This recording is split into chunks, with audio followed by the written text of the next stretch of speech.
It's Friday, August 4th, 2023.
Okay, we actually have, well, we'll do our shill segment, but there's actually promotional stuff involved this time. So, let's see. Promotional stuff. Yeah, stuff. There's things are happening, man. So, just in terms of late nights, not that exciting, sorry.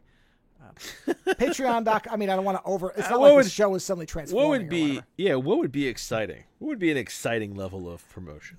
I don't know. If I was interviewing Katsuhiro Otomo, that would be something where I'd be like, all right, you don't even have to bother listening to anything else for a month because I'm talking to one of the greatest artists that's ever lived.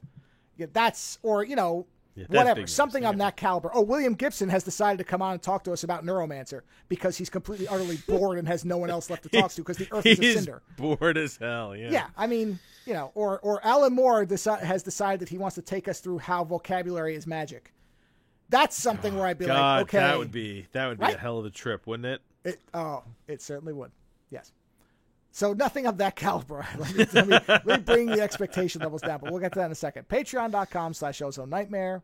If you want to support the show there, go to the show homepage and look for the squares arranged on the right-hand side, and there you will find a PayPal link if you want to donate that way. You will find a link that looks like a little book that will take you to Lando's Amazon author page. The skull will take you to my link tree. And that's it for and Ozone, the code, OZONE, as far as I'm aware, still will get you 2 months free on Libsyn if you want to try out the whole podcasting thing. Don't get into it for the money. Moving on, promotion-wise, in August there is a 2-part late night coming. That one is with Jason Howell from Twit.tv, one of the hosts and producers over there. Where we talk about podcasting in general, AI, I don't like that term for it, music, that type of stuff. And then in September, Dr. Doug Bielmeyer will be on for a one longer late night. And I believe I have one lined up for October as well. Pretty sure. Actually, I think I have the rest of the year. So I think there will be late nights for every month of the remainder of the year. So haven't done that many in a row in a while, but it's been a good bumper crop of people having availability and me being able to do those shows. So look forward to those. And I think that was the promotional segment. So that was where I was like, oh yeah, that's something different because I haven't had late nights in a row like that in quite a while. So back half of the year looking very good late night wise from August on. And that was my promotional bit. So no William Gibson, no Alan Moore, not yet.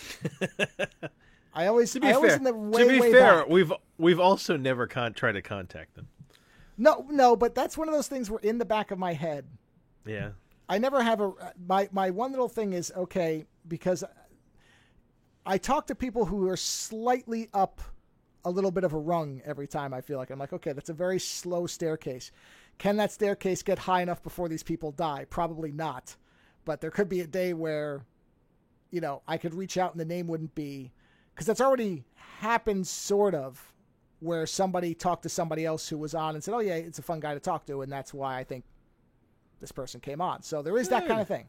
That's great. So, like I said, we're quite a ways away from somebody like Alan Moore or anything like that. But that is the one thing where I'm like, well, if your name gets around enough and it's not on the avoid list, then perhaps someday there could be an intersection. If I say the words Alan Moore interview and they turn into magic, maybe he'll show up. You know, type of thing.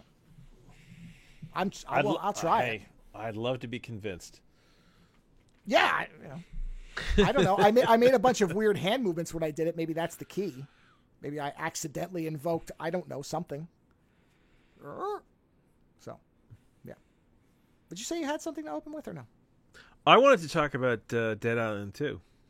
Oh, good idea. Because we haven't spoken about it yet. We haven't. No. And now Those videos, by the way, will, as of this week, the first one is out. I sent Lando the intro to it, which I was very proud of. Well, your intro is great. I don't know how entertaining it is to watch us play them. I don't care. You know what? I don't understand. I accept the fact, but I just don't understand it. I skimmed through them. Yeah. They are entertaining. It's hard to explain it, but there is. Even I was kind of like, oh yeah, because what I usually do is I skim through them just to make sure that you didn't say something of a very personal nature or that there weren't any audio dropouts. I try to pocket that all in one area because I know you like to record.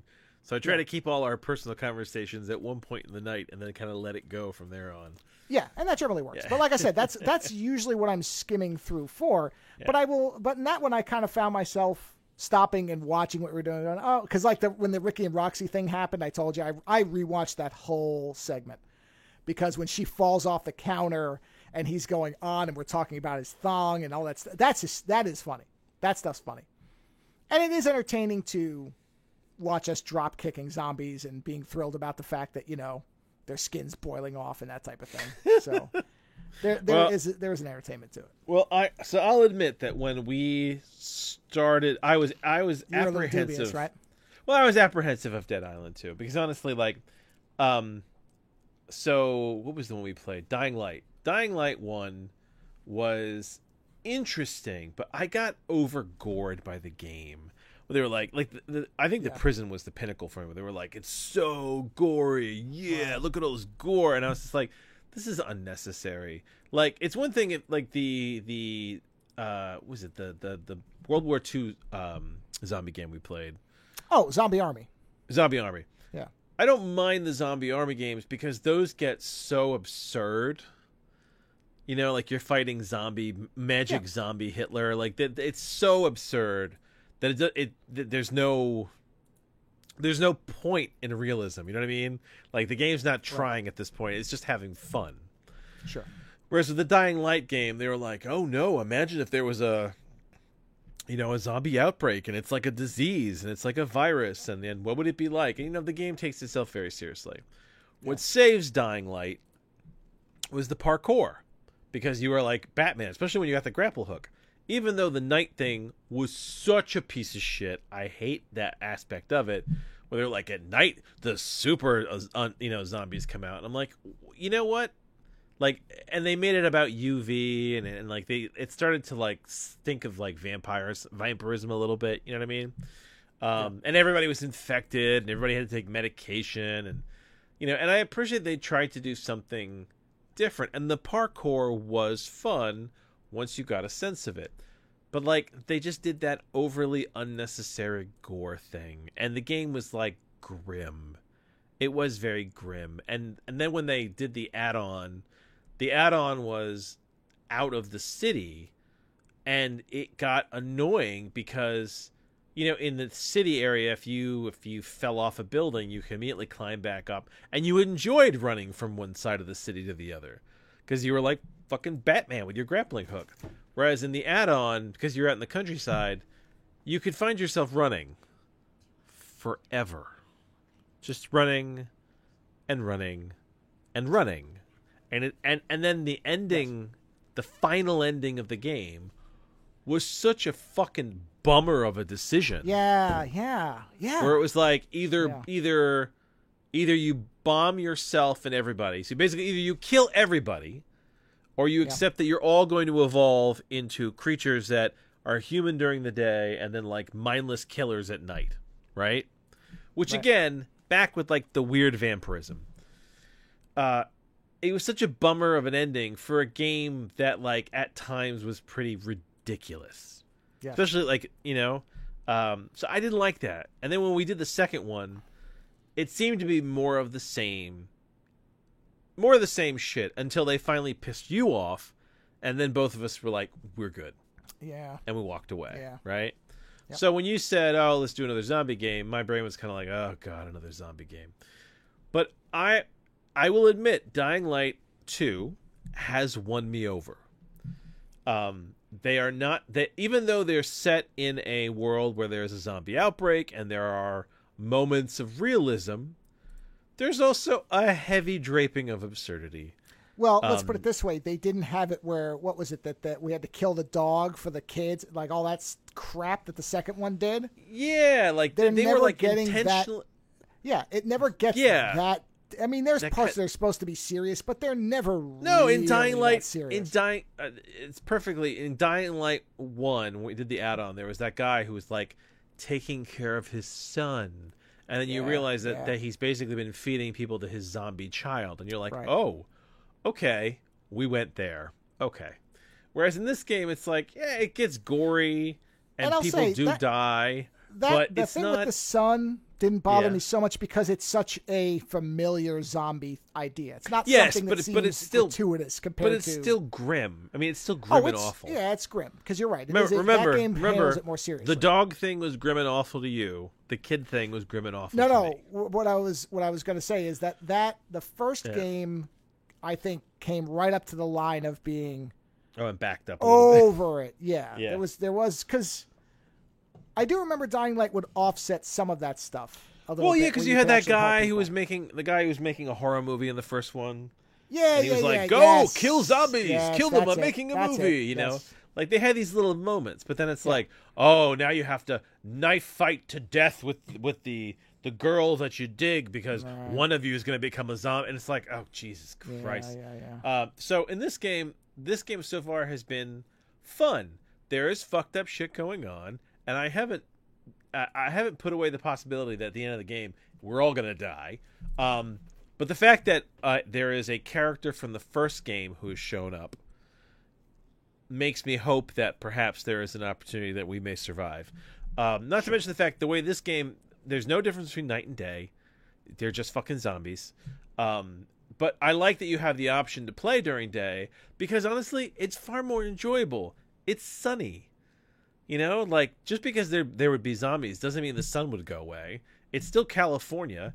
It's sunny. It's kind of interesting to have, like, just running around and sunny zombies.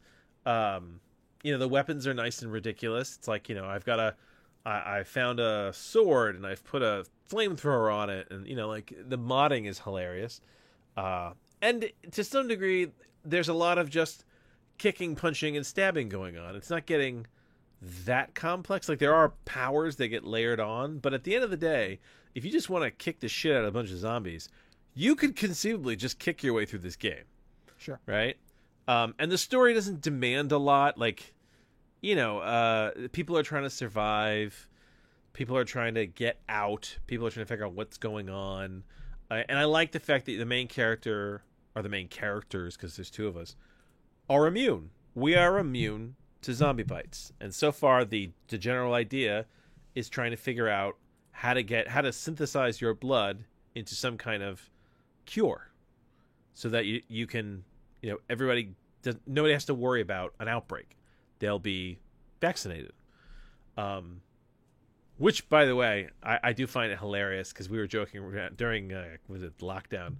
Remember we were joking around about if there was a zombie outbreak, people would be like, I don't believe it's fake news. There's no zombies, right? Yeah. And this whole game is basically hinging on vaccination. That's hilarious. But there's been a lot of interesting characters, a lot of amusing characters, people that we dislike, people that we find quite funny. Even when they seem annoying at first, because the artist character Francesca, you hated her, but then as soon as she started, but the more she went over the top, the more she grew on me. I went, she was just, this has gone through and to the other side. Like you'd be there using her workbench to like fix your weapon, and you just suddenly hear someone in the background be like, the art. If I had known this was going to be a discussion point, I would have gotten those sound clips. I would be playing them. I absolutely would have. I did not realize because I have a soundboard now, so I could do that, but I don't have it. Yeah, just the moaning in the background. I wish I The did. spark of my genius. Oh, you know what she So reminds great. me of? She reminds me of the mom from Beetlejuice. Yeah, Delia. Yeah, Delia. Delia, you are a flake. You've always been a flake. If you want to frighten people, do it with your art. Yes, very much so. So, and like, we're fighting through, and it's Hollywood. You're fighting through the movie sets. Like, the game knows its balance of like violence and goriness, but also not taking that too seriously. It's a zombie fighting game, and I enjoy that, and I enjoy the level of detail, because like, I'm going to be doing, a remodel of my kitchen because our house is not great. It's part of the reason it's a fixer-upper. And we were doing design work, and at one point we walked into a house in that game, and there was the kitchen that I was like, we had done like a scan of the kitchen that we were going to try to build, and there was the kitchen in the game. That is in one of the videos. You will all hear and see that if you watch the videos. One of those has it where you said that. I'm like, oh my god, this is the kitchen that we're going to build. Yeah. And then I killed some zombies, and I took a picture and showed my wife, and she laughed about it too. And so like the level of detail is good. The characters are unique enough. I mean, you have an angry punk rocker, and I have like I essentially am playing Michelle Rodriguez, pretty much from Fast and the Furious, right? Yeah. And honestly, it makes me curious about playing the other characters, because wanting to know kind of like what their take on things is, because they are different. Yeah, I will admit, I am kind of curious what their interactions would be. You're right. I am, in a way I didn't expect to be, somewhat curious about how the dialogue would be. Yeah. Right? So, like, that's the thing. I am surprised and entertained with Dead Island 2. I thought it was going to be a slog. I thought it was going to be annoying and depressing. And it's actually been a remarkable amount of fun. Like, I've actually looked forward to running around. I mean, the drop kicking really is like the thing. Well, here's the funny bit too. When I first, I had zero interest in this game when they first said it was coming out, zero, because I was kind of past that too. But then the reviews I read, and this is what's interesting about reviews, what many people were saying was a detrimental thing, I knew would be a plus for us, where they were saying the story is really shallow and silly. They don't actually get into the depth of what's happening. Like, that works for me, because then it's mindless. Oh, that's fine. Yeah, a lot of people are complaining. It's just mindless zombie killing. I'm like, I'm okay with that. That's good. I'm good. Thank you. I will purchase this now. Listen, sometimes that's what you need. Well, and I knew where you were with your house construction things. I'm like, he's going to just want to be able to brutalize things. So that's fine. This game doesn't ask you to do anything more than keep kicking and slicing limbs off of mindless creatures. Yeah, and I do like that the combat forces you to maneuver. Like, you can't. So like, you got a sniper rifle, right? And Joe loved this sniper rifle. There's actually a really great sequence where we were fighting our way down like a tunnel, and Joe is in the background with a sniper rifle, and I was in the front with a sword, and we were like slowly fighting our way down. But here's the thing: ammo isn't unlimited, and zombies can get past your shooting. So you've always got to be ready to kind of shift your tactics, because no tactic is foolproof. And I like that. Yeah, you can't just hack and slash forever either, because you have stamina. Yeah. I mean, like, listen, you could kick your way through the game. You could, right? No, but even that is affected by stamina, because remember, you can't drop kick. Well, you can't drop kick. No, what I mean is, like, you could literally just kick people. Like, just kick them. You could. If you just want to drop kick, I'm pretty sure you could drop kick and stomp the whole way, sure. Yeah, but what I'm saying is, like, if someone comes at you, you're shooting at them as they approach you. If that doesn't stop them, you have to switch to a bladed weapon of some kind. And then what's your tactic? Are you using a slow, heavy weapon or a fast weapon? I'm sure somebody has done it, and I would actually be curious to watch a gameplay video where somebody says, all I did was drop kick my way through the game. I would actually be interested to see a little bit of that. I like the katana. I like to spin around zombies and katana them down, and drop kick. I mean, that shit's hilarious. I only use the guns really for the bosses, and usually when they piss me off, there is a great like moment of contentness when like one of these big zombies shows up and kicks the crap out of you for a moment there, and you're like, oh really? And then you pull out an electrocuting MAC-10 and just decimate them, and you're like, good, on to the rest of the zombies. And the thing is, I only use that gun on the big zombies because it's more fun to use the cattle prod or the spear or the katana or all these other things rather than just try to shoot your way through the game. It's not that kind of game. Like you can play it as just a boom, boom, boom, boom, boom, but like you can have a variety of destruction. Yeah, and it looks pretty. Like for a zombie apocalypse, it looks pretty. I like it a lot. Yeah. But I acknowledge the fact that if you're like a serious gamer who's going to be like, I want like a deep, profound story about how zombies destroy life. It's like, no, you're not going to get that. Well, this is the same thing that I've. It's funny. This echoes what I kind of read about, because Oppenheimer and Barbie came out at the same weekend. Yeah. And it really was this thing where they were like, well, do you want to have fun or do you want to be miserable? And so I'm like, yeah, I'll watch Barbie. I mean, I will when it comes out. I'm actually kind of curious. I have zero interest in it, but I'll watch it because it looks fun. Oldest saw it twice. Yeah, I've read it's very really good. Fun. It's fun, and it's also quite subversive. Yeah, and that's fine for me because that's the thing is Oppenheimer. I already know what that is. I don't need to watch a whole movie about it. I don't need to watch 3 hours. Because I read that Nolan's sound design has come back in full force. Where if you want to actually hear what people are saying, good luck. So, my wife long ago, the two of us, we just put subtitles on. Yeah, everybody fucking like just murmurs. No, I can't. Mumblecore, isn't that they call it? David Lynch did a perfect Atomic Bomb episode. I've seen Oppenheimer in a much better version. I'm good. I don't. No, I like silly. Is it Cillian? I think it's Cillian. It's Cillian. I think it is supposed to be Cillian Murphy. Yeah, which is. I like Cillian Murphy. So listen, I'll watch it. I like Nolan, so I'll give it a shot. If somebody edits it down to 2 hours or 90 minutes, I'll probably watch it. I'm gonna watch it as a mini series. How about that? Here's the fun thing: is I would bet at this point that somebody could apply some kind of machine algorithm to tamp down the music and bring the dialogue up. If someone does that, I'll watch it. Oh man, you know what? See, that's interesting that you bring that up because lately, whenever we play video games, right? Especially games like Dead Island 2. Oh, you turn the music off.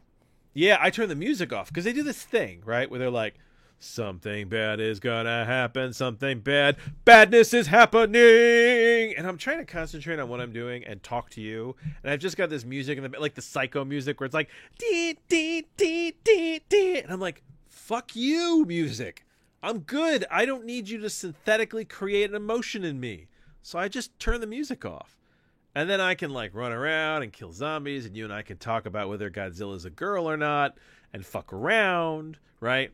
And I would love in movies to be able to turn the fucking music down, like a video game feature, like a special feature on a DVD where it's like, would you like to turn down the music volume on the movie like 30% or something like that? And I don't disagree that there is this unfortunate tendency in video games. I know what some of the logic is, but there's just this feeling that you can't have quiet parts that are just like tension can't be natural. There has to be some kind of unnecessary sound that's added in. It's supposed to add something when it's really not actually adding anything, and it's really just there for because some asshole wants to.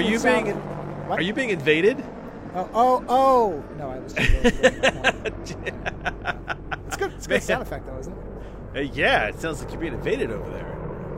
This is what I'm talking about, is this idea that you have to inject something to give some kind of extra whatever.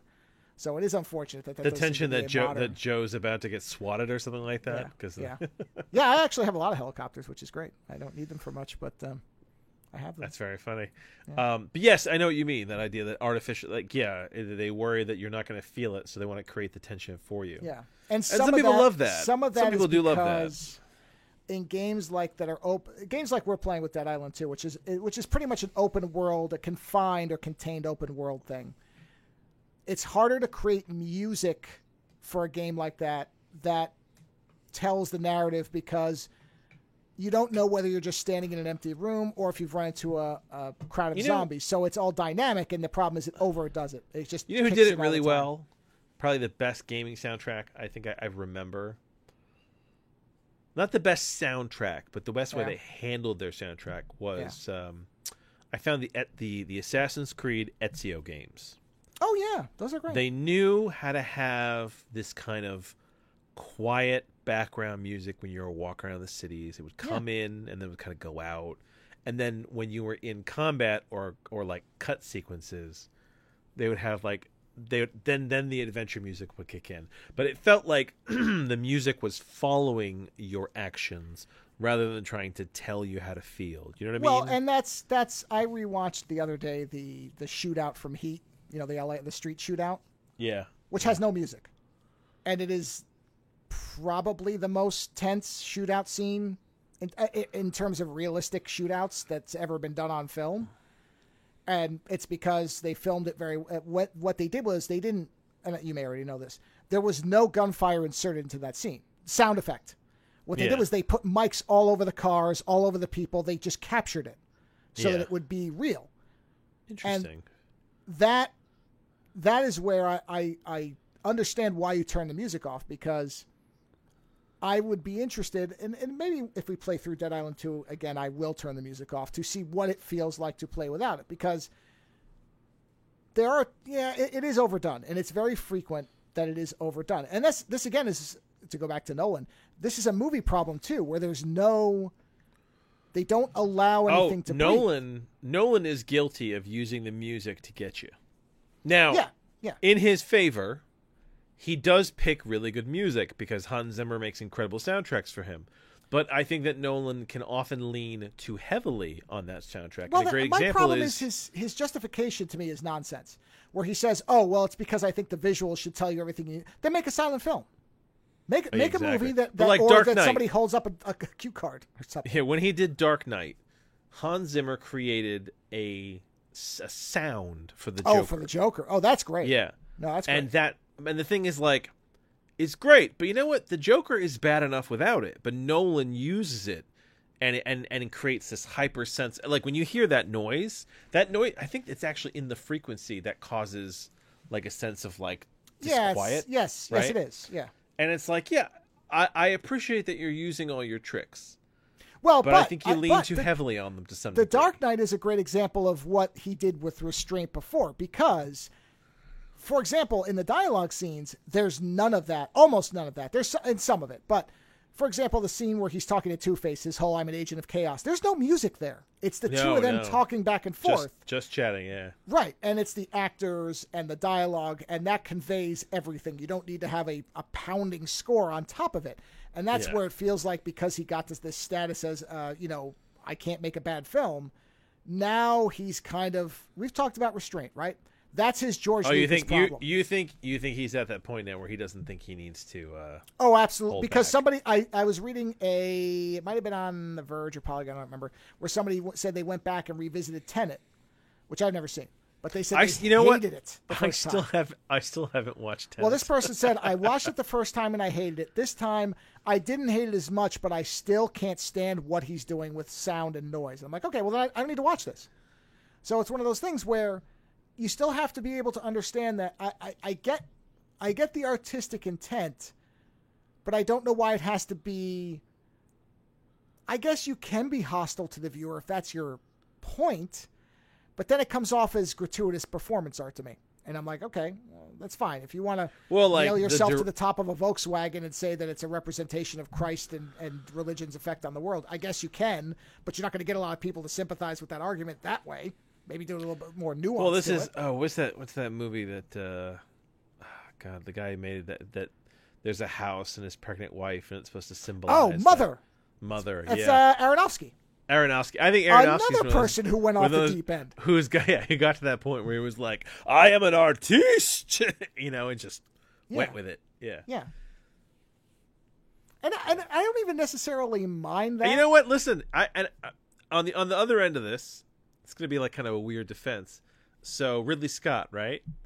Ridley Scott is a great director, and there's never been a movie of his that I thought had bad direction. Like, even Prometheus. Prometheus is a stunning movie to look at, right? My issue is that I think the story doesn't work, and there's a few major logic holes that derive from the story, right?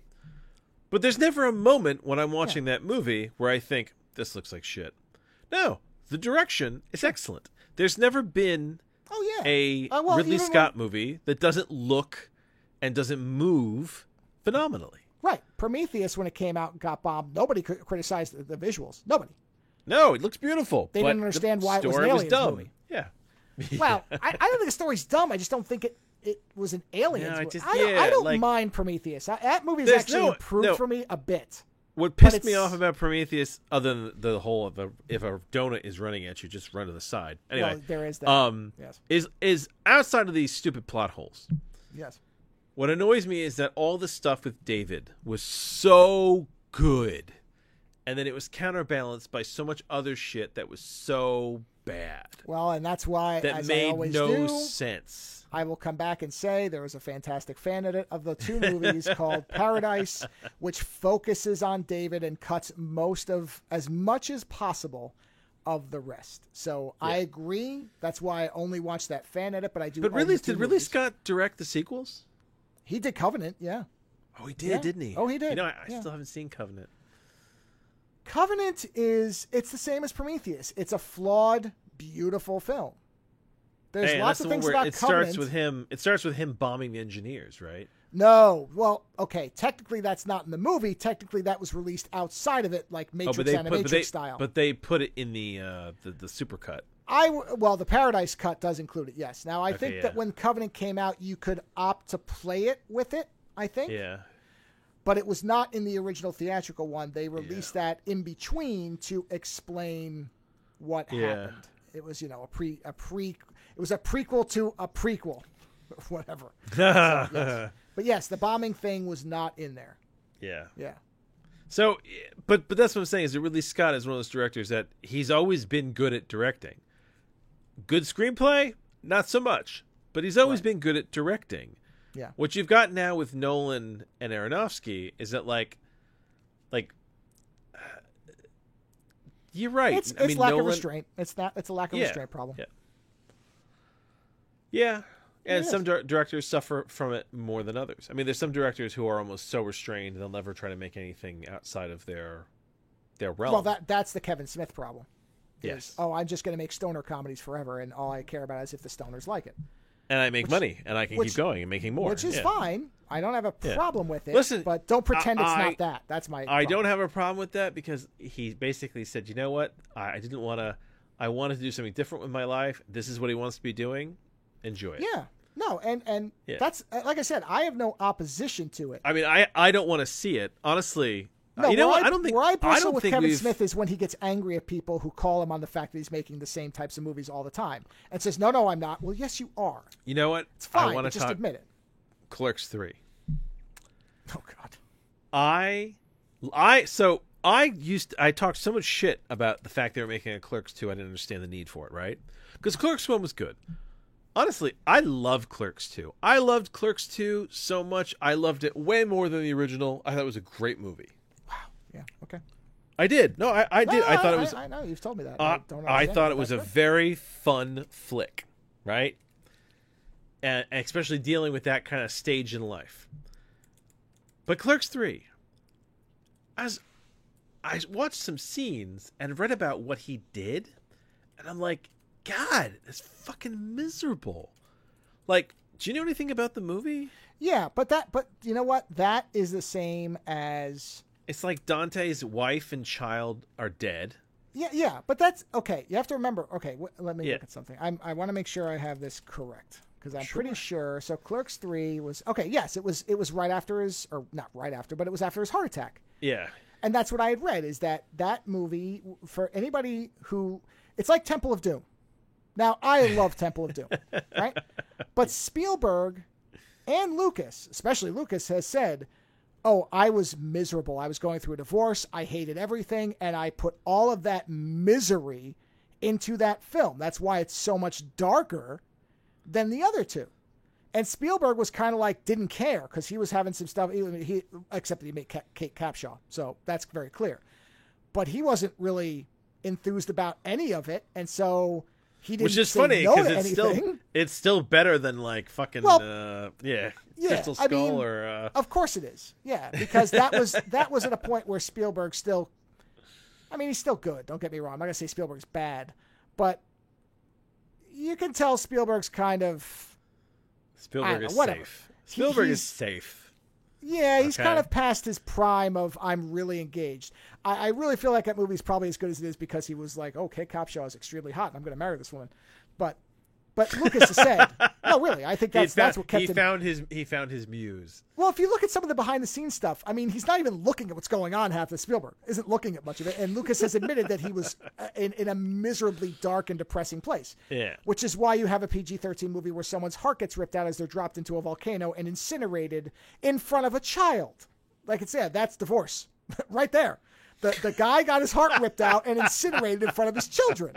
Like this makes sense. No, yeah, it's fine. I get it. Yeah. Right. Yeah. So Clerks 3 is a response to what happens if I die. What would have happened? Because he, from what I read, almost did, and was in a really bad shape. and he changed his life, and he's a vegan now. And, yeah. So I understand. Yeah, and I get that. But here's the thing: I have to watch it separate from the director, because that's the thing is like. I need to watch it as a movie, and as a movie, so you've brought it back to Oppenheimer for me. Thank you very much. Oh, I know, but if I watch it as a movie, right, it is depressing. Now I haven't seen Oppenheimer, so I can't make a defense or whatever. I'm sure Oppenheimer, from a visual point of view, is a masterpiece. I'm sure. But Clerks 3, like the fact that like it just feels.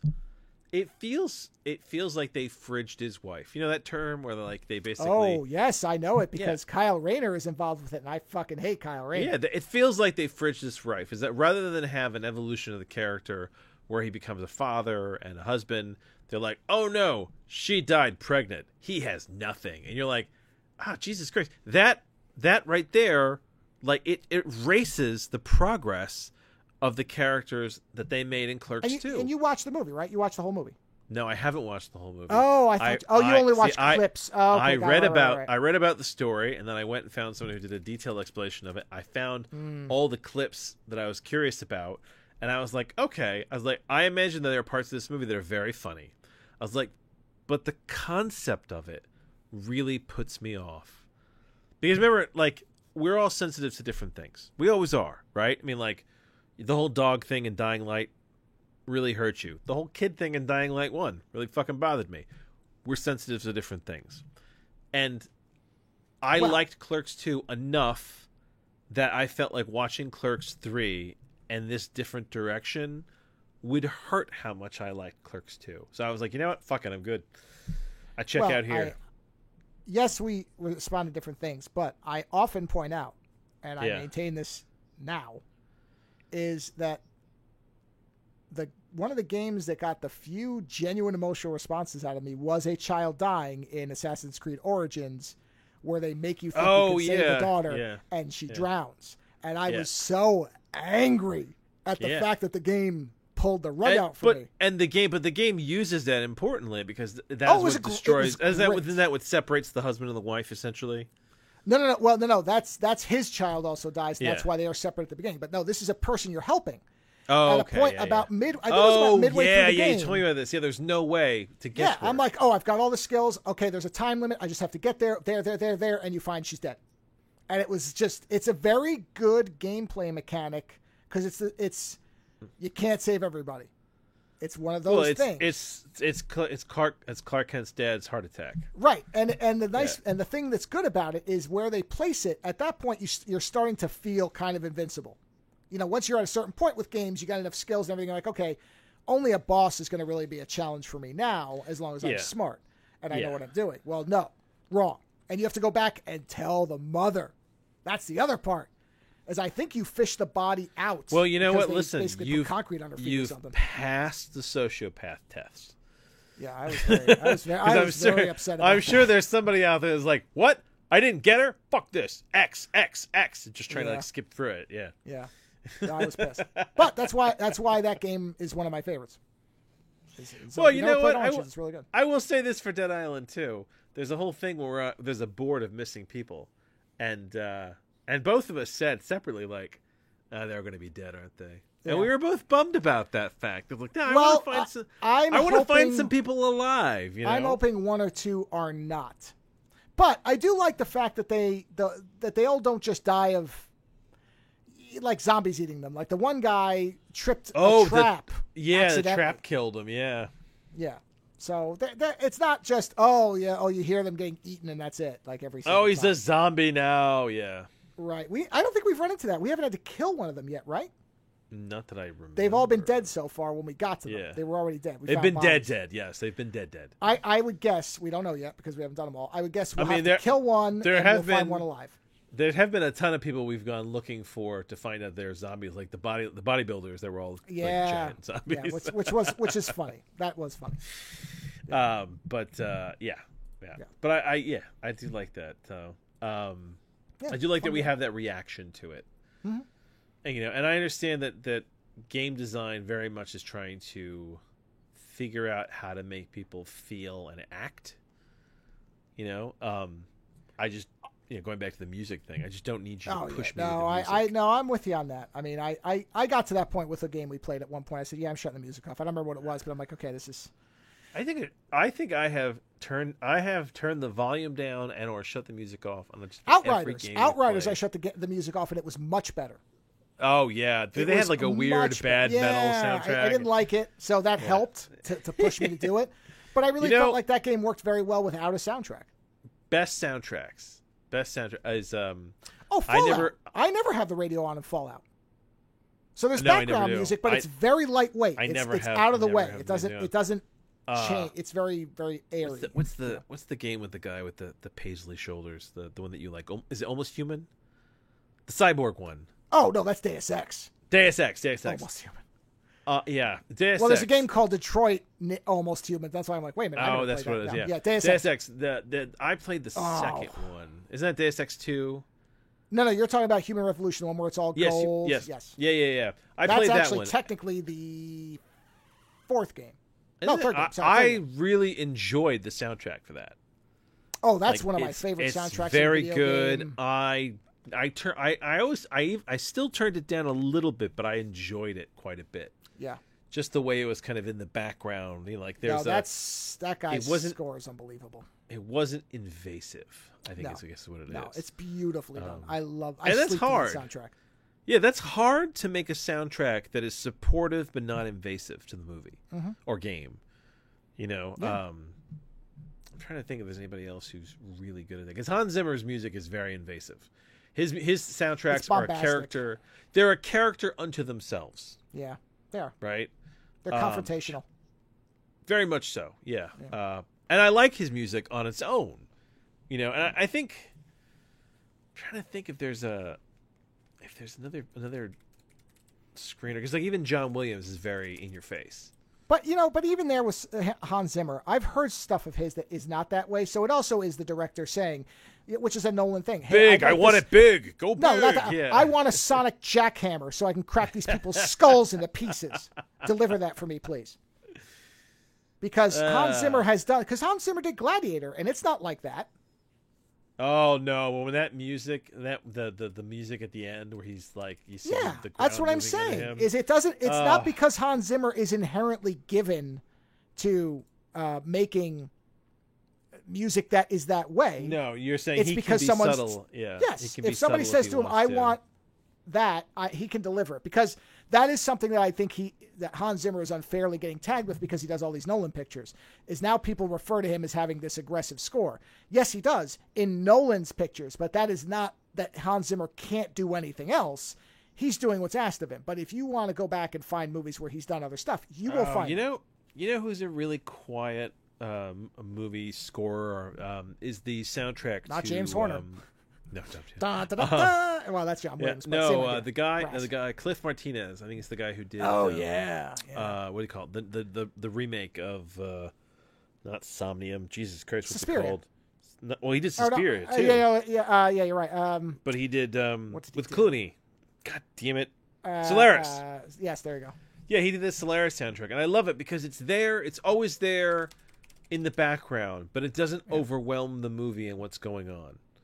Well, he also does a bunch of Nicholas Winding Refn, however you're supposed to pronounce it. Oh yeah, Neon Demon. Drive. I think he did good. Drive. Cliff Martinez is one of the few. Did he do Ghost in the Shell too? Was he Ghost in the Shell? No, that wasn't him. That was, I think, was that Jesper Kidd? Hold on. No, that's Assassin's Creed. No, but I know, he does I know soundtracks as well. Well, no, I What's know, his but that's name? not. Hold he on, I did- have the Ghost in the Shell soundtrack. So let me say, because Who did the music? I know the Jesus. guy because remember he It's really released funny it. that I can't find it. Yeah, because I 'Cause have he, it too. what was it? What is that guy's name? I the can't hell's find it. music? Jam. Hold What's on, his I'm in the name? credits. I'll find it. Music by. That's editing. Clint Mansell. That's why. I There, mixed up the Clint front name. Mansell. Clint Yeah, he Mansell. did. Clint Yeah, yeah. Mansell did a lot of Aronofsky's movies. Yes, he did. Yeah. Yes, he did. Clint Moon. Mansell Moon's a good also- one. Yeah, Moon's a good Moon's right. Clint Mansell also did the score for part of Mass Effect 3. Remember that Yes, he did. sequence where you're leaving Earth and that music that they use? one. I do. I have that Yeah. particular soundtrack. Yeah. And that music is used to really make you feel that And sequence. he did Pie, which is probably the first thing I ever. Oh remember from God, yeah. that opening track. Very of its Yes. time, but great. So I mean, like, yeah, they use the music to affect your emotions, but you do wonder what the emotions would be without the effect. Sure. Yeah. You know, am I going to care less if there's no music for this? Right. You know, And we know it can be done because there are movies that work with very little or no score, so it can be done. Well, John Carpenter does that a lot. Where like he's got his. I like the way that John Carpenter scores his movies because it's very subtle. It's just often kinda like, minimal. yeah, it's it's like often very simple. dun-dun-dun, Well, The Thing. I mean, The Thing dun-dun. is a classic hit where it's like don't. I mean, it's just a couple of beats and then it just drops off. Yeah, and it's not even like when you're watching Friday the 13th where it's like where you're like, oh my God, what's going on? Like his music is just there kind of in the background, like cracking No, open a Halloween beer. is probably the closest it comes to that, where it's like that music is a tense. You know, the Halloween theme is specifically Yeah. meant to make you start getting edgy. Whereas the rest of them are more like background fun. Well, He usually has a title track theme, and the rest of it then fades into the background. You know, yeah. Music in movies has always been there to try to heighten the effect of the emotion. So, Yeah. you know, but I would love it if there was a feature. Going back to that, I would love it if there was a feature where you could just shut the soundtrack off and experience the at movie some point it will on happen its through own. machine learning. It'll happen Well, yes, machine because learning. You know what? they already have that stuff now that can do it. So I had an interesting thing happen the other day, just to call back to one of the other shows we were talking about, the whole AI art stuff, the machine learning art. I realized I had too much art in my phone, and I was creating an album to just in my phone just to have art in, so if I was looking for images, I could find them quickly. And I didn't realize till afterwards that I had just, without even thinking about it, not put any of the machine learning like funny portraits that I got of like me and my wife and stuff like that we were none of that. I never considered any of that art. Just like it's not even I made a decision. It was like it was just kind of like I was putting art in a folder and that shit just didn't go there. And afterwards I was like, oh, interesting. I was like, I didn't consciously make a decision about this. I just knew that it wasn't art. Yeah. So yeah. I thought that was amusing. Yeah. So anyway, yeah. Yes, soundtracks. Dead Island 2 is very good if Yep. you're a certain kind of player. Right. And if you're curious, you can always watch our game videos to see Yep. what kind of kerfuffle you're in it for. is. Yeah. Yeah. I mean, I did not think I was going to enjoy it. And I enjoy it quite a bit. I enjoy Carla. I was worried she was going to be Rosie Perez, but she is, in fact, No. Michelle Rodriguez. Yeah. Yeah. Who I quite like, you know. So it's like, yeah, and she's so excited. I think it's the other thing too is that you as a main character. I mean, your Irish punk rocker is not as excited as my character. Carla is fucking thrilled. She's immune to zombies, and she's kicking and punching and killing things and running around, and she's having a great fucking time. Carla is a great character to hang out in the apocalypse with. Yeah.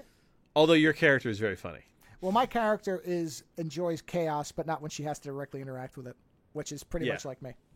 Yeah, whereas my character, they're like, you need to go into this zombie place, kill all these zombies, and you're like, and she's like, yeah, Whee! okay, let's go do it. Yeah, Yay, I'm like, that's oh, what you I know have what? muscles for, motherfucker. Yeah, Woo! Carla's excited. I'm going to be excited too. Let's Sure. go do it. Yeah, yeah.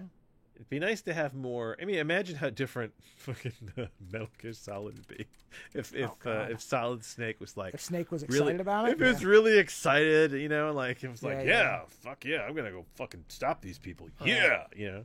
Yeah. Be interesting.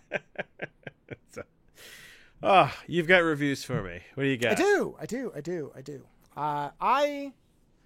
I saw that they were making a Twisted Metal TV series. Oh yeah, yes. with Hawk, Anthony Mack. Hawkeye, Yeah, with no, Falcon. Falcon. Yeah. And I thought, I don't know why, but yeah, they are. That's actually the best reason to make one. Is why? Because at first my reaction was, oh, here's another Battleship where we're gonna make because they made infamously a terrible Battleship film.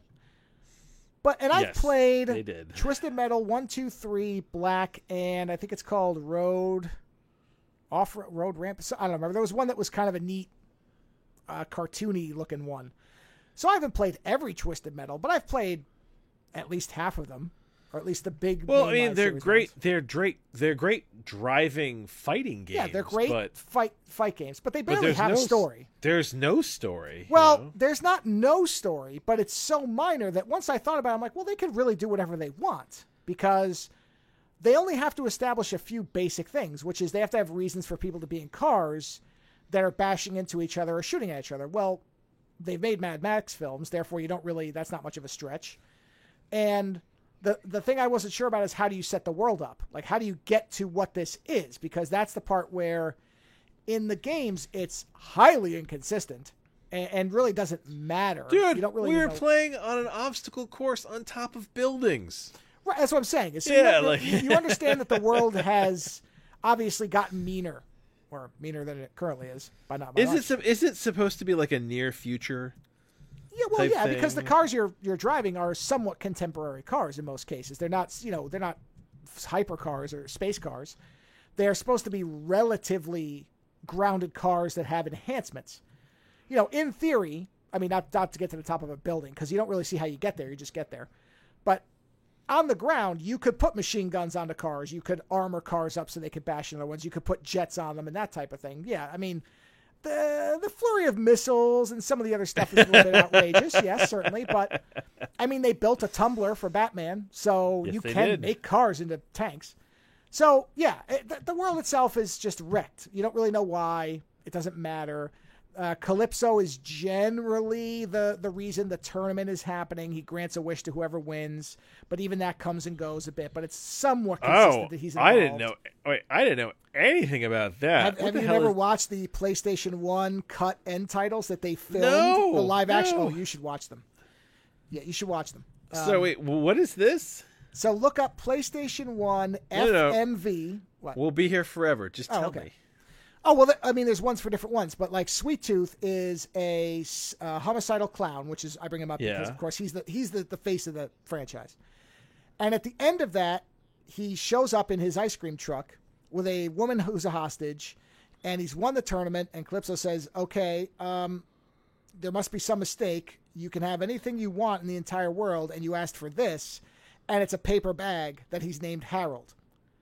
And he grabs the bag and he starts talking to it. And that actually is in the show, which is very funny that they kept that.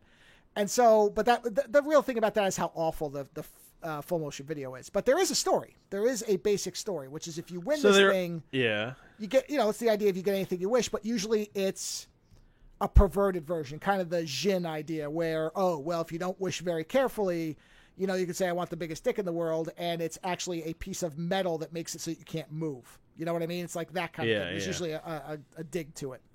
But in Sweet Tooth's case, I think the idea was what he was asking for was so nonsensical that Calypso didn't even bother because what the hell do you do with a paper bag? Like, how do you twist that?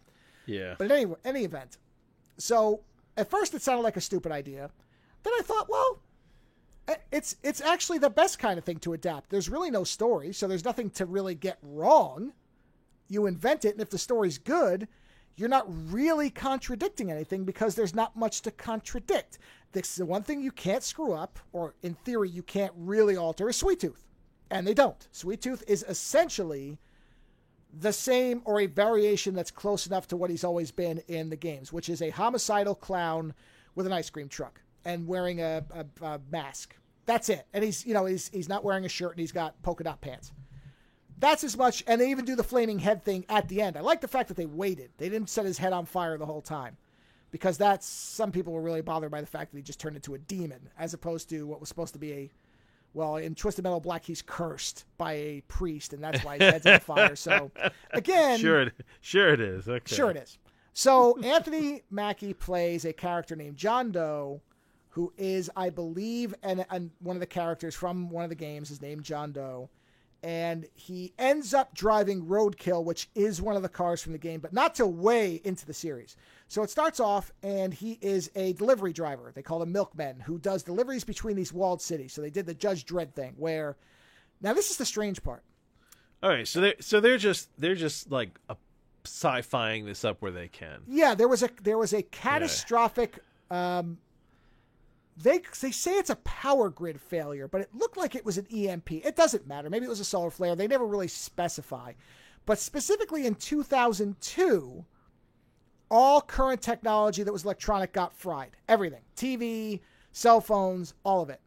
So what's funny is all the culture is stuck in 2002, which means it's all those era songs, which are both awful and very funny as they're deployed in the show.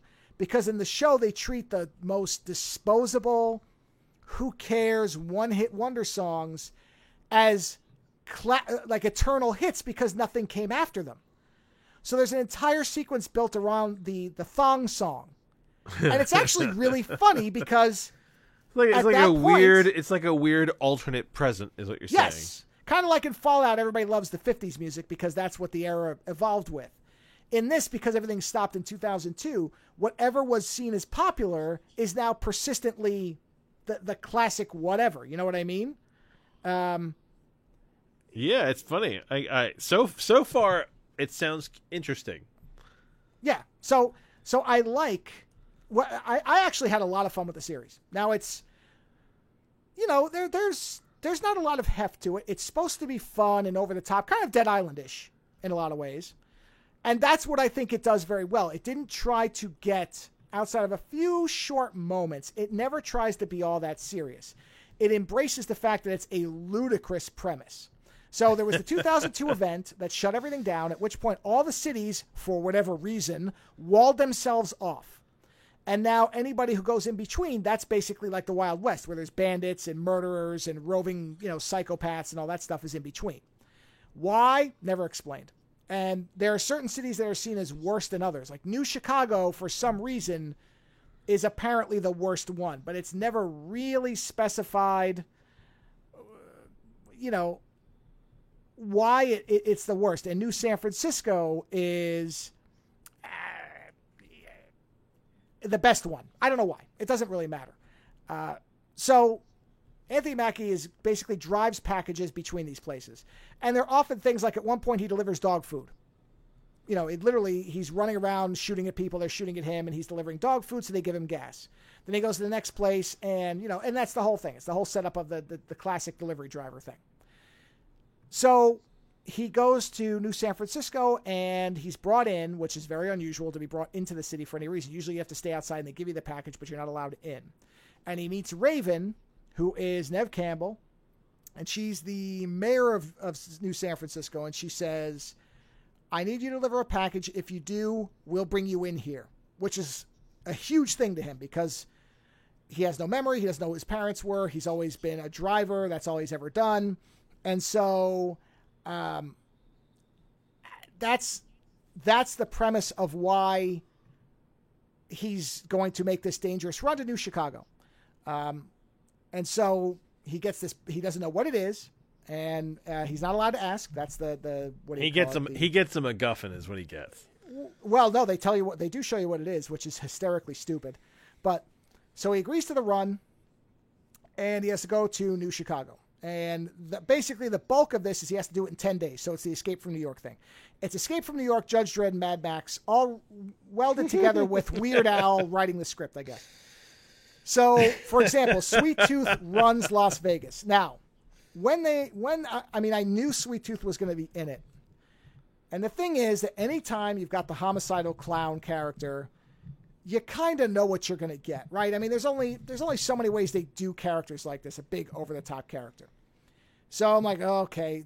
And I'd seen reviews that said, oh, Sweet Tooth is in this too much. They're trying to make it too much about him. And I'm like, oh, that's exactly what I was afraid of, is they're going to use him too much. and he's going to be a one-note character, and it's just a lunatic. Is Will Arnett the voice of Sweet Tooth? He is. They got a wrestler to do the body, and then Will Arnett, who honestly, he's fine. I don't know that anybody couldn't have done that voice, but sure. Will Arnett, it's stunt casting. That's fine. I don't care. Will Arnett apparently really likes the games and is very behind this series, so I guess that's why he wanted to make sure that Sweet Tooth sounded the way he thought he should. Fine. Whatever. It doesn't matter. It's not really important. But I was very pleasantly surprised that Sweet Tooth is done really well. They don't play him as the one-note homicidal character. He, in fact, has an arc, which I was not expecting. So when John Doe is the woman that's with him, Quiet. She attempts to carjack him several times, and then she and her brother run across Agent Stone, who's a character from the games, who's played by Thomas Hayden Church, and he essentially is trying to reestablish the law by being, the worst possible cop in all of human history, capitalize each first letter of that sentence. And so, he's trying to, reestablish order through, Iron Curtain means, like execution type stuff. So, of course, you're supposed to hate him. And he ends up catching them. And he basically throws a gun and says, well, one of you's got to kill yourself. Either one of you kills yourself or I kill you both. Their brother kills himself. So she's left as the survivor. They brand her to indicate that she was once, arrested or whatever by Agent Stone. And then she runs into John Doe, or Mackey's character, and they end up partnering together because basically if they don't, they're both captured by Sweet Tooth. And Sweet Tooth basically says to them that, if you survive, he's like, I want an audience for my show. If you sit through my show and you're honest with me about what you think of it, I'll let you go. And Mackey's like, really? You're going to let us go? And he's like, yeah, although in fairness, nobody's ever survived all 3 acts. Here we go. And so he puts him at a table and he proceeds to do a play as representing what is essentially a hotel commercial because he lives in Las Vegas hotels. So he's basing it on what he thinks a hotel experience is. And Mackey tells him it's great, and he's about to kill him when Quiet says, no, it was terrible. It was awful. You should never do this play again. And he's like, well, I respect your honesty. I'm going to let you go. And I thought, okay, now's the part where he's going to say, well, because he says, well, this has been a night of first for me. I'm like, oh, this is going to be the first night he breaks his promise. But no, he lets them go. He says, I'll retool my act, and I'll go out on the road, and I'll find new audiences, and I'll try out new things. And he lets them go. So he's really not, he's killed all of Las Vegas, apparently. So he is still a lunatic, but he's not just Hannibal Lecter in a mask. You know what I mean? They're not playing him the simple, stupid way that Is he unkillable for some reason? I don't know that he's unkillable because he does get shot through the head and appears to survive. So I don't know. It's not really clear. In the games, of course, he is. He does seem to be able to take a lot of physical punishment. But whether he's truly unkillable, it seems like maybe he is. Although it really doesn't matter because they light his head on fire and it doesn't seem to burn him. So whatever, who cares? It doesn't matter. So let's say yes. Because there's a part where I thought he was going to be the head of an army in Las Vegas of kind of Joker types. But he's not. He's the only one there. So how did he kill all these people? Well, I don't know, but he seemed to do it. You mean Vegas is empty? Vegas is dead. He's killed everyone there. There's bodies everywhere. And, he might be lying, but the fact that we're told multiple times he runs Las Vegas, and there's no one there but him, and there's bodies everywhere. Well, how does he run it if everyone's dead? Well, I think what they mean is you can't go into there unless you're going to go through him. I think that's what they mean by... nothing's going on. He's in an abandoned casino that barely seems to have power. So... I think it's one of those things where he's just the only person there because everybody else either was dead or he killed them, and it's kind of a Lobo situation where he's like, well, I killed my whole planet, now I'm just going to hang out here type of thing. I don't know. It doesn't matter because he leaves Las Vegas. Unlike Nicolas Cage, he makes it out alive. So Mackey and Quiet are on the road, and it's basically a series of them running across, warrior style, different gangs that are based around vehicular or kind of philosophical things. So they run into a convoy of tractor trailers that never stop. They have these ways of interconnecting the trucks while they're driving so that they can go in between them, kind of like docking bays that they but they never stop. They're always moving. It's a convoy that's constantly running on the roads. And he's like, well, how do you refuel? And they're like, oh, we just have people drive up and do it. It's not really that hard once you do it a couple hundred times. So they literally just always move. So that's the convoy. Then they run across a crazy religious cult. So they're not bad at all. They're just kind of there. The convoy? Yeah. The convoy seem to be good. They team up with them at the end. So they seem to be, I don't know, what is it, neutral, lawful? I don't know, whatever that is. That alignment. And then the holy men are evil. They basically rape, cannibalize, and kill anything. Jason Mantzoukas runs them. He's basically the insane preacher, which I didn't realize for a while that they were doing the insane priest character from the games because he's so different from what that character was. But I'm like, oh, okay, so this is a character. I get it. And so, and over time, Mackie and Quiet start to kind of get an affection for each other. And at first, it's just fucking friends. Literally, friends fucking. I should have said it that way. And then it becomes this thing where they're realizing they're caring about each other, but she's very, very against the whole thing. So she's very anti any type of human connection because she grew up as an indentured, essentially a slave. Yeah, she really was a slave. I shouldn't even say the same thing. But she thought that it's one of these things where, oh, you'll work for us for 4 years, then you'll be free. Well, that was always bullshit. They were always just going to keep them. And whenever they did something wrong, you would have punishment like cutting off a finger. So she's missing one of her middle fingers. So when she first gives Mackie a middle finger when she tries to carjack him, there's no finger. But, you get the intent. Later, she gets a metal kind of Bruce Campbell almost metal finger that goes on there. That's because they got tired. They got tired of doing the special effects. Yeah, they didn't want to CG her finger out, and it did look weird. So, yeah. And I think it actually... Does she use it at some point because it's metal? I can't remember. So they start to get this affection for each other. And there's little things that go on. If you remember, I was talking about that one B movie, the one with the football player, where they kept doing interesting new things. So it was new things were happening as they were journeying on their road thing. There was the electrical storm. Then there were the bandits. And it's the same thing here, where they have enough fresh ideas that it never feels like they're spinning the wheel. I'm not trying to use a pun, but they're not just recycling the same scene over and over and over. They're not just spinning their wheels, not just twisting that metal. Yeah. Right, exactly. Yeah, not just bending a metal into a Mobius strip. So they're doing enough things where it's like, okay, this is interesting. And it's very funny. Mackie plays this really interesting, almost Jack Burton character, where he's got this enthusiasm for everything, and he's kind of a lovable asshole, and he's very fallible because he's a really good driver, but he's not good at everything else. So he can drive a car really well, but there's a point where he's going to shoot somebody, and he realizes he gives Quiet a gun. He's got a gun. They start pulling the trigger, and they're empty. He's like, oh, shit, and he didn't put the bullets in the guns. So then they're panicking because they don't know what the hell they're going to do. It's stuff like that. So he's very likable in that way, and it's very vulgar. They're swearing up and down all over the place, which is great. He and Quiet have sex in a Chuck E. Cheese ball pit, which is a fascinating idea because I'm like, yeah, I guess if you do that right, you really just kind of go wherever you want. You just move around, and it's like a big fluid thing, and you just go all over the place. So that's a great scene where they're in the ball pit having sex, and they're having this very deep discussion, and they go back to having sex, and there's ball pit stuff flying everywhere. It's very funny. And so finally, basically, where they end up with is they all have this big showdown, which is very reminiscent of the game, where they're all in this big parking lot, and they're kind of having a demolition derby, and they get to do all the stuff they did from the video games. And then at the very end, they end up, so it ends up to be him and Quiet, and they agree to be partners. There's actually a thing I like where he switches cars. He's driving a Subaru something. I don't remember. One of their little cars, not the big, like Outback type, but a smaller kind of, like tiny car. Almost like a Corolla type. But it's not a Corolla because that's Toyota. And so when they get captured by the Holy Men, his car's name is Evelyn.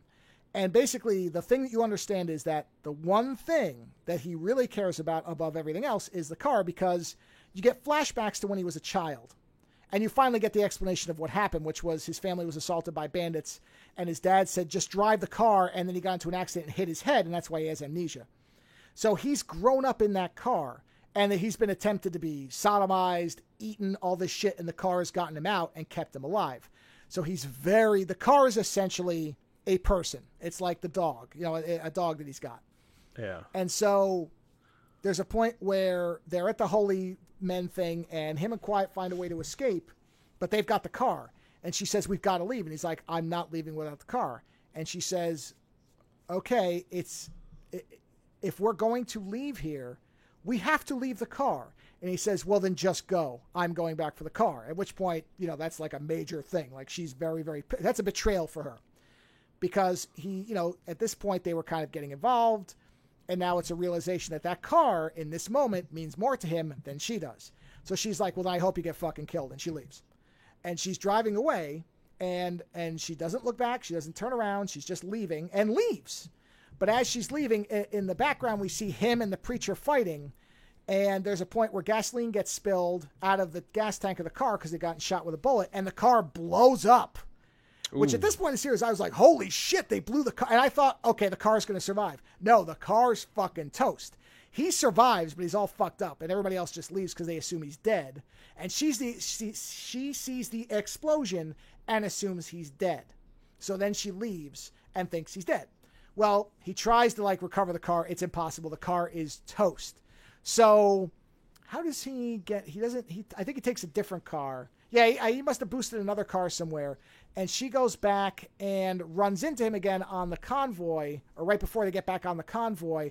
And she is not speaking to him. She's like, nope, you decided the car was more important than me. Get fucked. And he realizes he made a tremendous error. And so he, a bulk of that episode is him trying to convey that, and telling her, okay, you have to understand what this car was. I haven't known you for as long as I've lived in this car. Yes, I made a tremendous error, but it was born out of the fact that car is my life. That was my entire life was in that car. So I like the way they do that. The way they do that, the interplay between them. They don't just fall in love and now it's us against the world. There's disruption to it.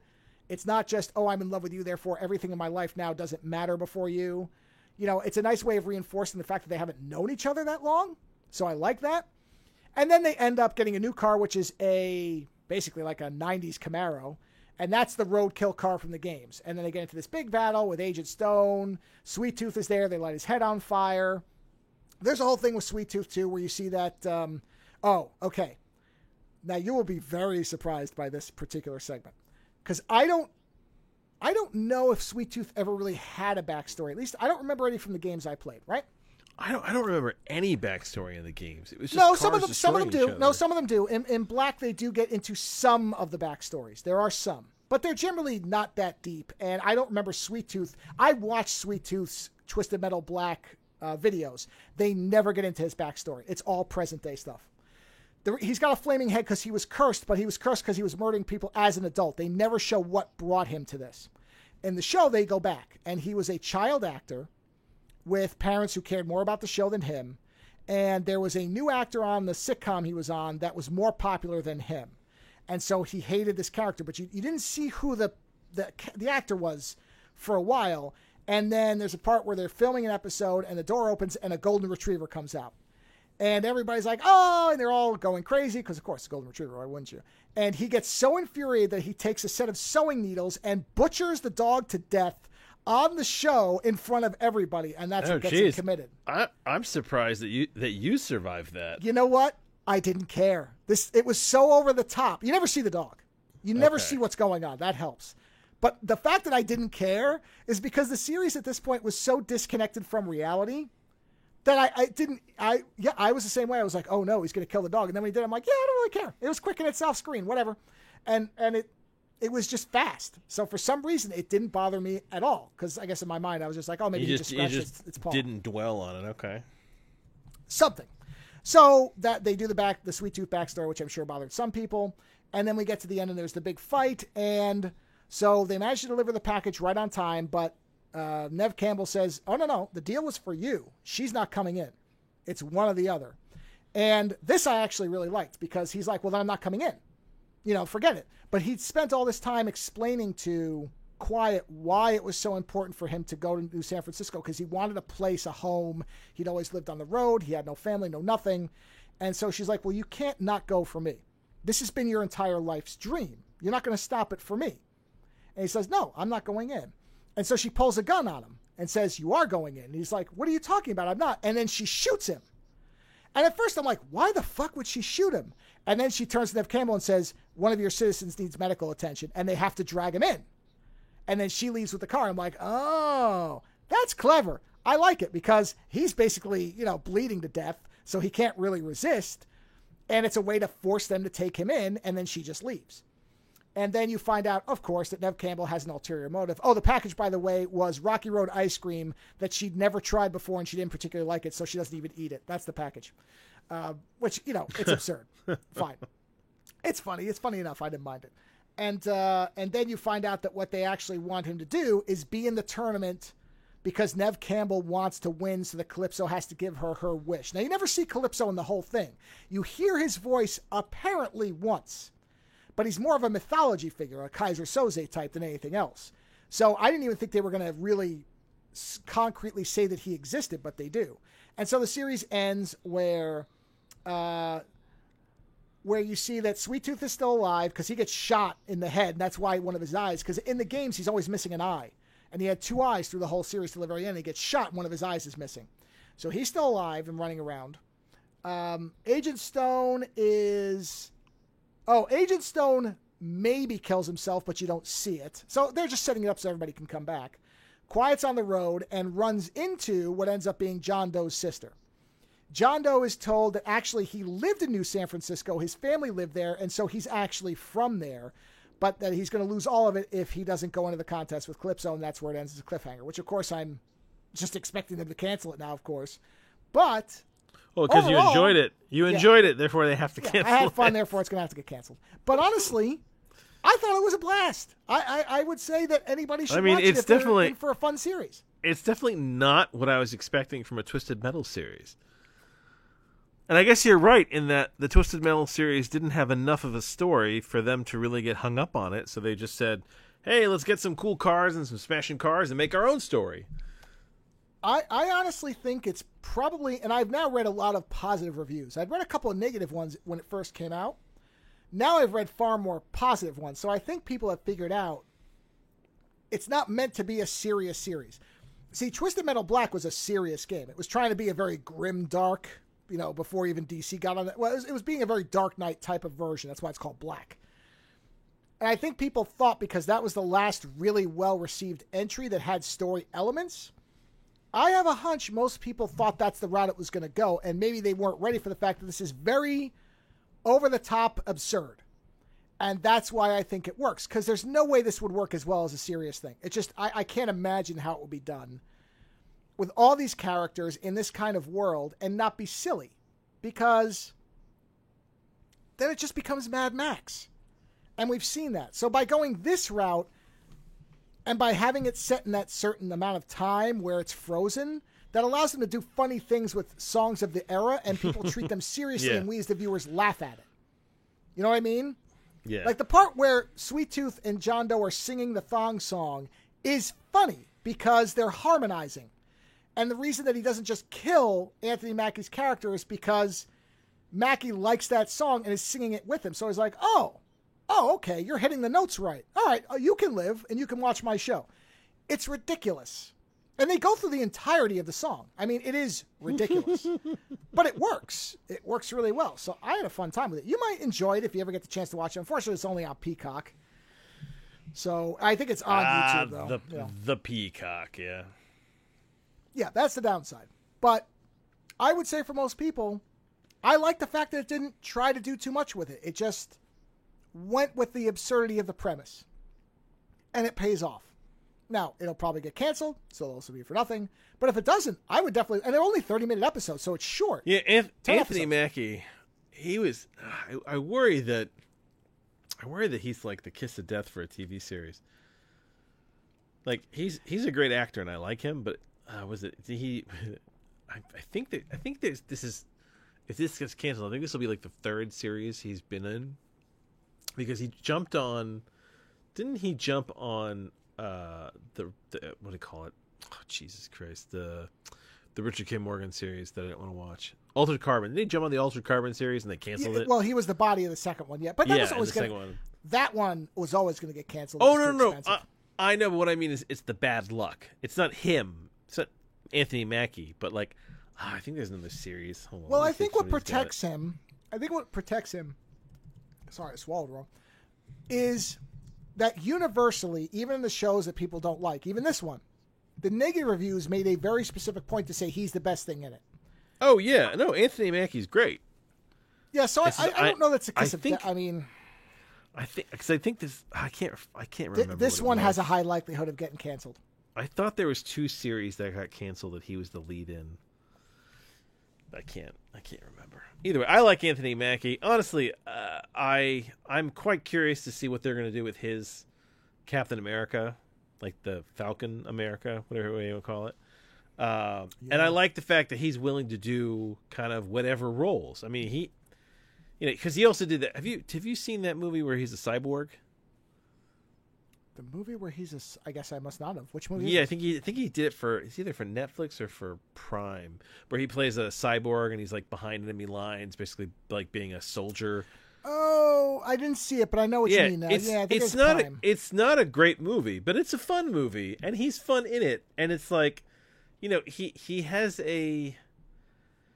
one of those actors who has a way of handling himself where it's not too serious. You know what I mean? Well, this is a perfect showcase for his comedy. He's really good because he's honestly, Anthony Mackie would make a great Jack Burton. Oh yeah. When I think about actors who could be in a reboot, if you did like a real reboot, sure, not like the what's his name, who's rebooting it, The Rock. The Rock, yeah, The Rock is not Jack Burton, but Anthony Mackie could be a Jack Burton because he's funny. But he's like physical enough, but he doesn't look like he's gonna kick everyone's ass in the room. You know what I mean? Like, no, he's ripped, but he's not a mountain. Yeah, exactly. And I think that's part of why Sweet Tooth is played by a wrestler, because he does look like you could probably stick a knife in him, and if he burped right, it would fly out. Oh, like he's a big tank guy. He's Samoan Joe or something like that. That's big the character. Samoan Yeah, that's the wrestler. guy's name. Yeah, so that's what I'm saying. Is he's big. So I think that's the idea. Is he's just so physically powerful that he overpowers everybody. I mean, he throws people around and just beheads people left and right. So he's clearly supposed to be very physically tough. Now, here's an example of something that I like about the series. This is a running gag. So in the opening, when they bring him into New San Francisco, in the first or second episode, I don't remember. I think it was the first episode. They bring him in, and Neve Campbell puts on this show for him, which you find out was all artificial as a way to make him, think that she's nice and down to earth. Like, she hires a fake husband and a fake baby. And she invites him over to their apartment, and they cook him dinner, and then the guy says, "Okay," because she says, "Oh, well, how about dessert?" And he says, the husband says something about the fake husband. The fake husband says something like, he's like, Jell-O, and Anthony Mackie thinks that Jell-O is some type of greeting, so he says, "Oh, Jell-O to you," and they kind of look at him funny, but they think he must be just being a smartass. But you as the viewer know that he really doesn't know what Jell-O is because he's lived on the road. And so they don't eat Jell-O. There is no Jell-O. And so then he brings it out. And Anthony Mackie never makes the connection that Jell-O is the dessert because they never say the word again. So throughout the rest of the series until I think the 8th or 9th episode, that's how he says goodbye to people. So they'll be like, Jell-O. And, he says it constantly. And everybody looks at him like he's a maniac. And everybody just thinks he's being a dick. And they don't understand that he doesn't know what the word means. And then there's a point where Quiet says, because he says something, somebody's driving away. He's like, Jell-O. And she's like, why do you keep saying that? And he's like, what do you mean? It's goodbye. And she's like, no, it's not. It's a dessert. He says, oh, it's a dessert. Like, I think that shit's funny. Because they don't overdo it. They think that it's because he's a wise ass, which he is. They play him just, not scummy, but they play him on the edge enough. There's times where he's very sarcastic. So it's reasonable that somebody observing him would think there was some kind of inside baseball wise ass sarcasm to him saying that. And then finally Quiet's the one who realizes that no, he doesn't know what it means. And so she explains it to him. And so it's a funny gag because it goes on way longer than I thought it would. I was really sure that would get explained quicker. But they don't. They let it run. And it is funny because they don't do it constantly. But every so often he'll be like, hey, Jell-O. And it's like, oh, yeah, the Jell-O thing. Right. Shit like that. You know what? I want to do that now. Yeah. Oh, it's funny. So, like I said. I'm curious as to who's running the show. Well, I know Will Arnett, I think, is an executive producer. You can look it up. I don't remember. Yeah, I'm just looking to see who the... let's see. Like I said, I like it. I don't know, since it's on Peacock, it's going to have a limited audience, which sucks. Oh, that's so cute. in John Doe's flashback scenes, it's played by Anthony Mackie's son. Mm-hmm. Yeah, I read that. I'm just, I did read that. I'm just looking to see who the showrunners are, which they don't have. They have the stars, but they don't have the. Yeah. Hold on, look at the cast. I just closed the damn page with it too. Let's see. The series is directed by. There were different ones. Yeah, I'm going to see who the showrunner is. It doesn't say. Hold on. You know, I'm just going to ask the internet. What do the Intertobes have to say? Yeah, I'll ask the Intertubes. Who's the showrunner for Twisted Metal? Let's see. Executive producer is Michael Jonathan Smith. That means nothing to me. That means nothing. Hold on, let me see. So the announced, it's Will Arnett, Rhett Reese, Michael Jonathan Smith, and Paul Wernick. Okay. Which I don't know who those people are. I know that Will let's Arnett. see. Well, Will Arnett is. Yeah, I know him. Rhett Reese Yeah. did filmography. Oh, he was a. Let's see. He was exec producer. Oh, he wrote a lot of stuff. Hold on, I have to cough for a minute. Coughing. Woo! I came out of nowhere. He wrote Monsters Inc., Zombieland, Deadpool 2, Shit. and Deadpool 3. So he's okay. So he knows what he's doing. Yes. Okay. Yes, and he is a writer, producer, and creator of the series. That's one of the people. So that. Well, okay. there you go. Yeah. And then and the Paul guy. Wernick? Okay, and the guy. What's his name? Oh, Paul Wernick is his co-writer on all that stuff. Okay. Michael Jonathan Smith is the he's the writer for Cobra Kai. Okay, this makes a lot of sense to me then. Okay. Yeah, that makes a ton of sense. Like I said, really fun series. I hope it gets at least a second season. I dreaded it won't, but I had a good time with it. So I would say, especially as video game adaptations go, there we go. It's one of the better ones I've ever seen, and I had a lot of fun with it. You know, don't expect any more from that because you shouldn't, because it's Twisted Metal. So. Yeah. Oh, wait a minute. Is that? I just realized something. Oh, that's very funny. The girl who plays Quiet, she's one of the leads from Encanto. She's in Brooklyn Nine-Nine too. Oh, there you go. Yeah. And she's General Mayhem from Lego Movie 2. Oh, well, there you go. So, well, yeah, I wasn't expecting that at all. So no, surprised the fuck out of me. I was very happy. Now I'm curious to see it. Yeah. Well done. So I went from that. I gotta tell you, buying these four movies sight unseen. No, I didn't watch Oppenheimer. I watched something I'm sure better. You watched more of the Polish movie. This is the I look forward to these reviews. Movie set that I've ever bought sight unseen at this point. Period. I can say that without any hesitation. I've never bought something knowing so little about it and been rewarded again and again and again. 3 out of 4. Even if the fourth one sucks, who cares? I don't think it will. So I watched the third movie chronologically in the series from Peter Solzinski, probably mispronounced that, called, it's a hell of a title, Oba, The End of Civilization. So O-BI, comma, O-BA, I don't know what that's supposed to mean, colon, The End of Civilization. So, and this, man, Sounds like the beginning of a song. It does. So, movie starts out, we get flashes, I kind of watched Oppenheimer, of nuclear weapons going off.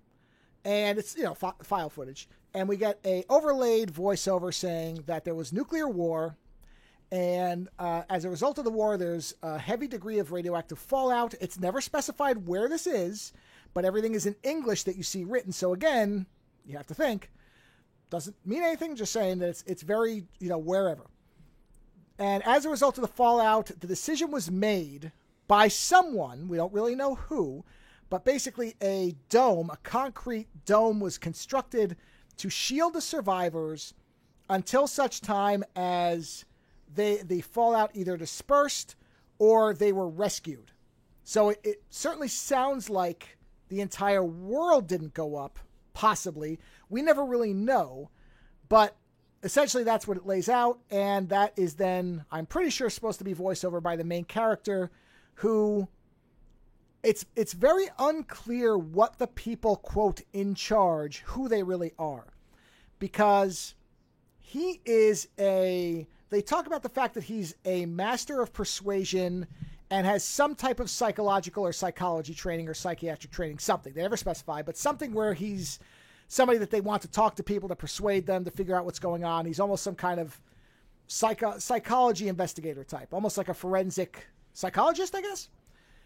And so you find out that it's a year after the dome has been built.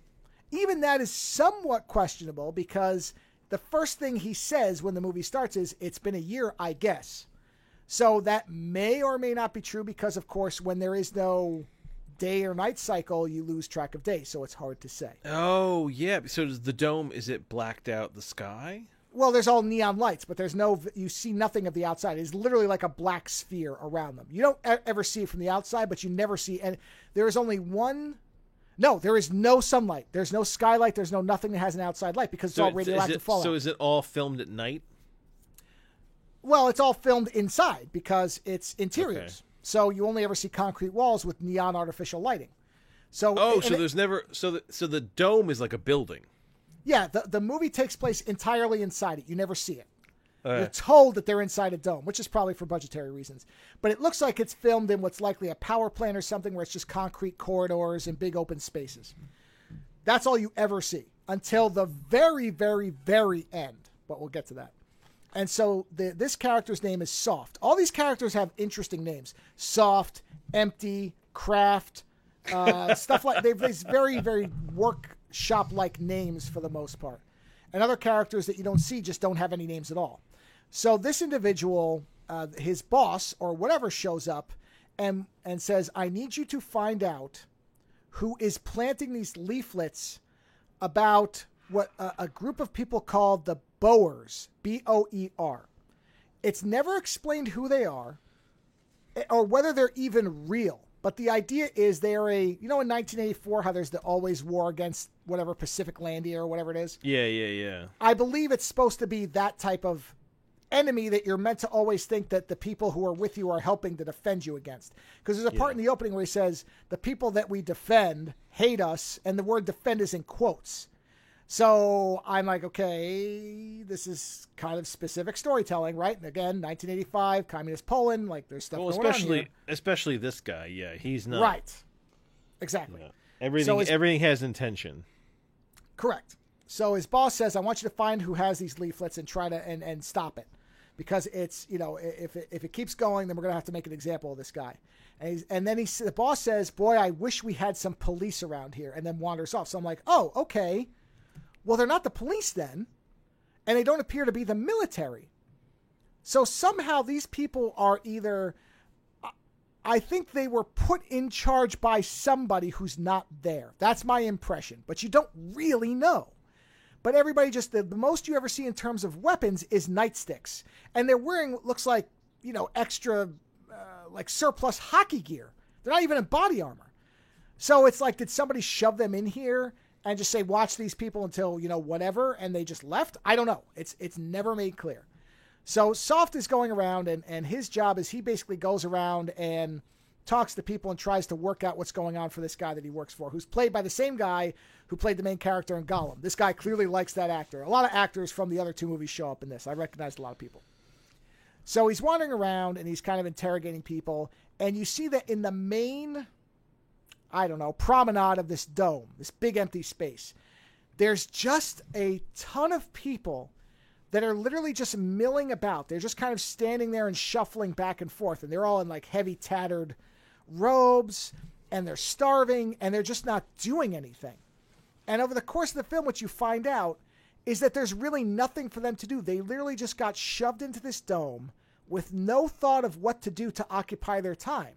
So they literally just stand around, and they're waiting for something called the Ark, A-R-K.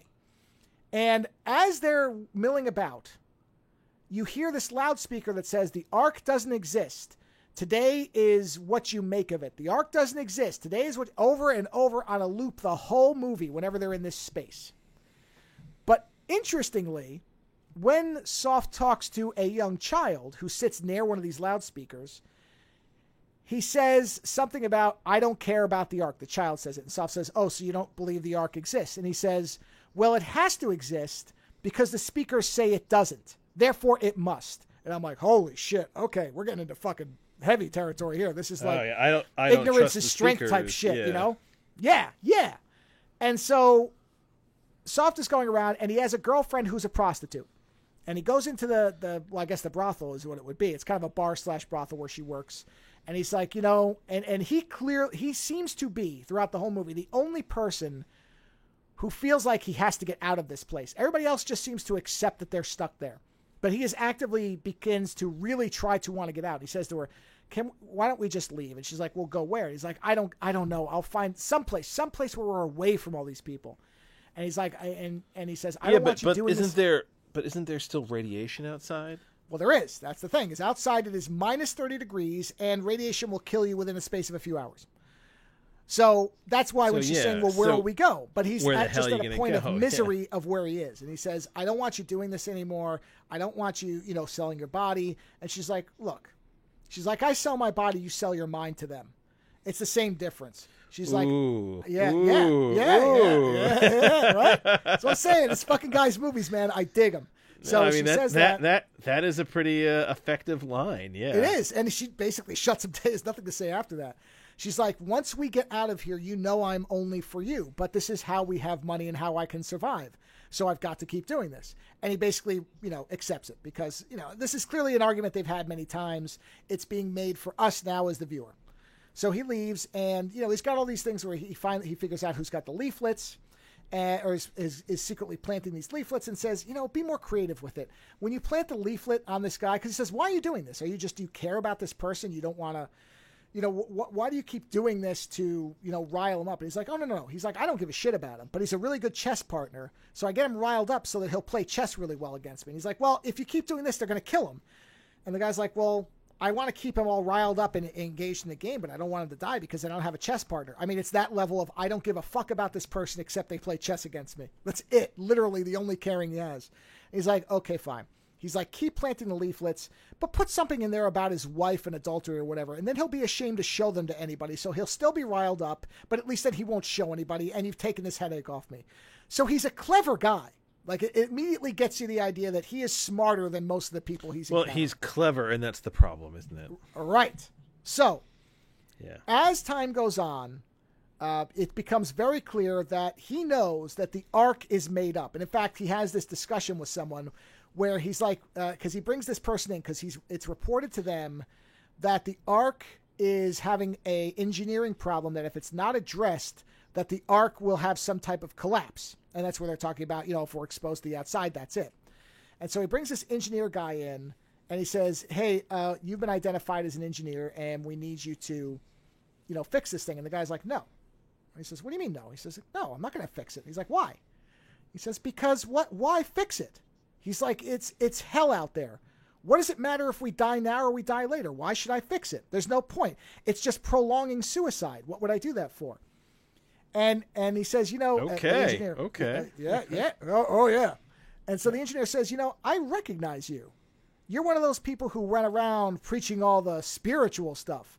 You looked a lot more, he said, you looked a lot more, I don't know, he says he looked more like a priest or something there. He's like, well, yeah. He's like, well, we realized that the only way to get people to come here, we tried reason. That didn't work. So we had to appeal to myth and spirituality because that's what moves people. Oh, yeah. This shit's fucking great. Yeah, it's fucking great. So he says, yeah. So we basically had to lie to them and we had to tell them there was an Ark because they know what that means. And if they believe that something will come and save them, then it keeps them from being lethargic and falling into torpor. I mean, they use the word torpor. Torpor, yeah. It's basically, there's a lot of Universe 25 here, isn't there? Oh, man, I'm telling you, I love these fucking movies. So he's going back and forth. The engineer's like, no, I'm not doing it. And the Soft says to him, if you don't do anything, you're going to get rid of the only barrier between us and the hell that is outside. And the engineer says, if it's hell outside, what's the difference if it cracks and crumbles now or later? And then just leaves. I'm like, holy shit, this is fucking intense, right? So it's going along. And like, he's miserable because he has no leverage on the guy. The guy has nobody and he's basically got a death wish. So how do you How do you make someone do something if they don't care about anything and they're basically longing for death? You have no leverage on them. Well, you offer to kill them? No, well, they can't do that because he wants the dome. He's basically saying, well, you find out later that he tells, because Soft catches up to him when he's down in basically where they put the dead bodies, even if they're not dead yet. He's like, if they're sick, like he's talking to the guy who's basically runs the morgue, and the guy hands him a sticker that says death certificate. He says, hey, if that guy dies, just put this on his face for me. He probably will, and just walks away. And he's like, I don't even know why I'm sorting the bodies. Nobody cares.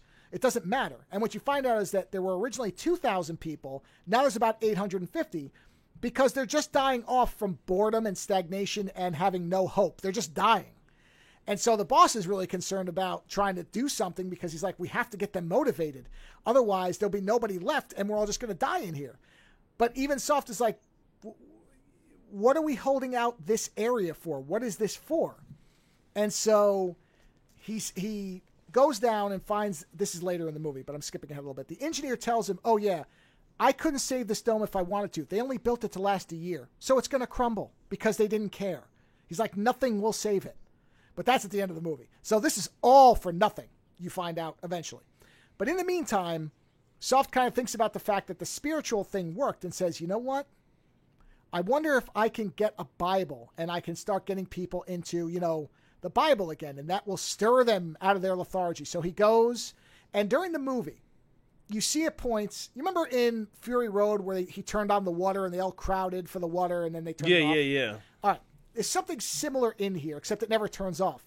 People are all crowded around this chute that comes out of the ceiling, and it's dropping what looks like just big batches of flour that they're catching and kind of just shoving in their mouths. Coke? And it They just have a ton of Coke? No, it's not Coke. You find out what it is. So he goes to the person who runs the book depository, essentially, a library for the whole place. And he says, hey, I'm looking for the Bible. And the guy's like, we don't have the Bible. He's like, well, what are all these books? And he's like, all these books are just books about the Boers. We keep them so that everybody's reminded why we're here.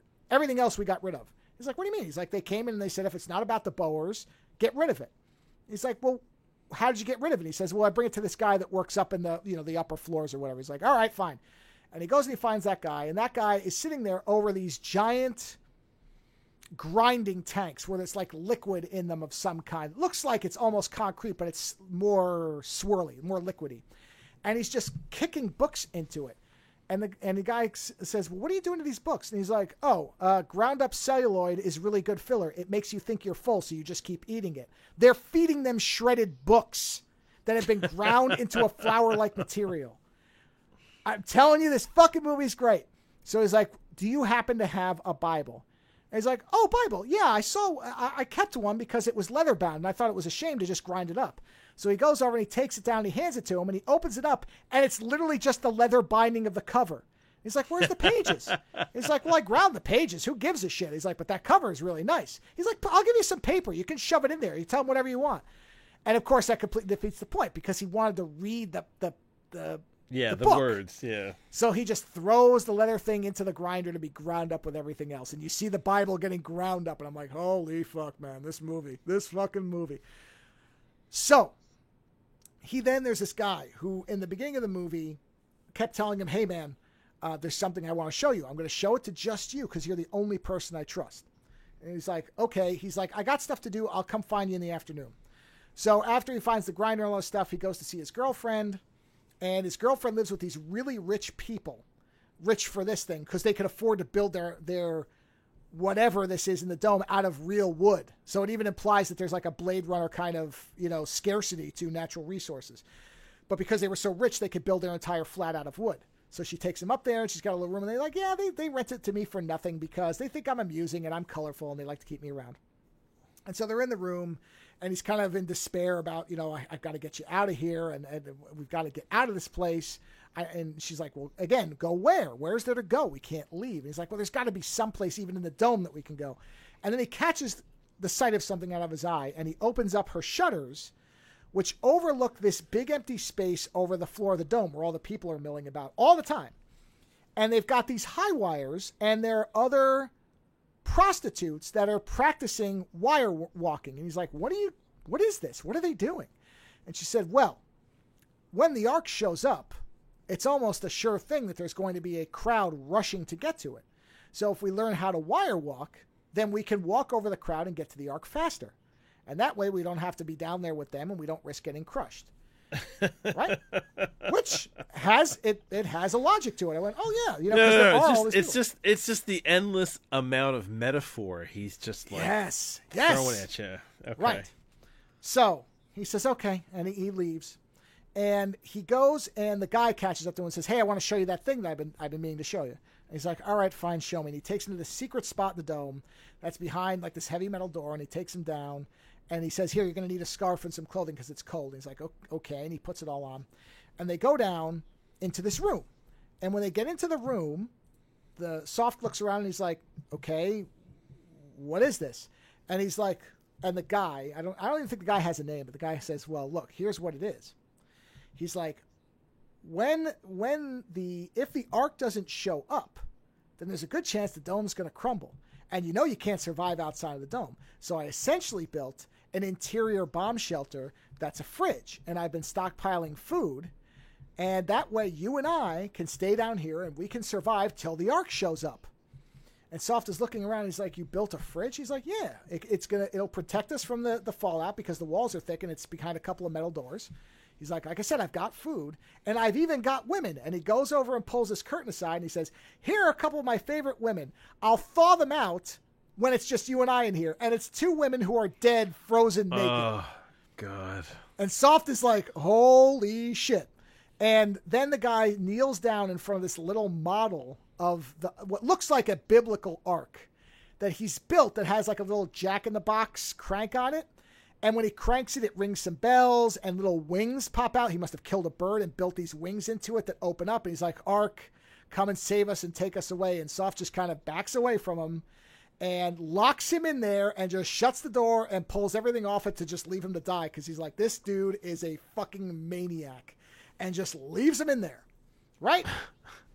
Right.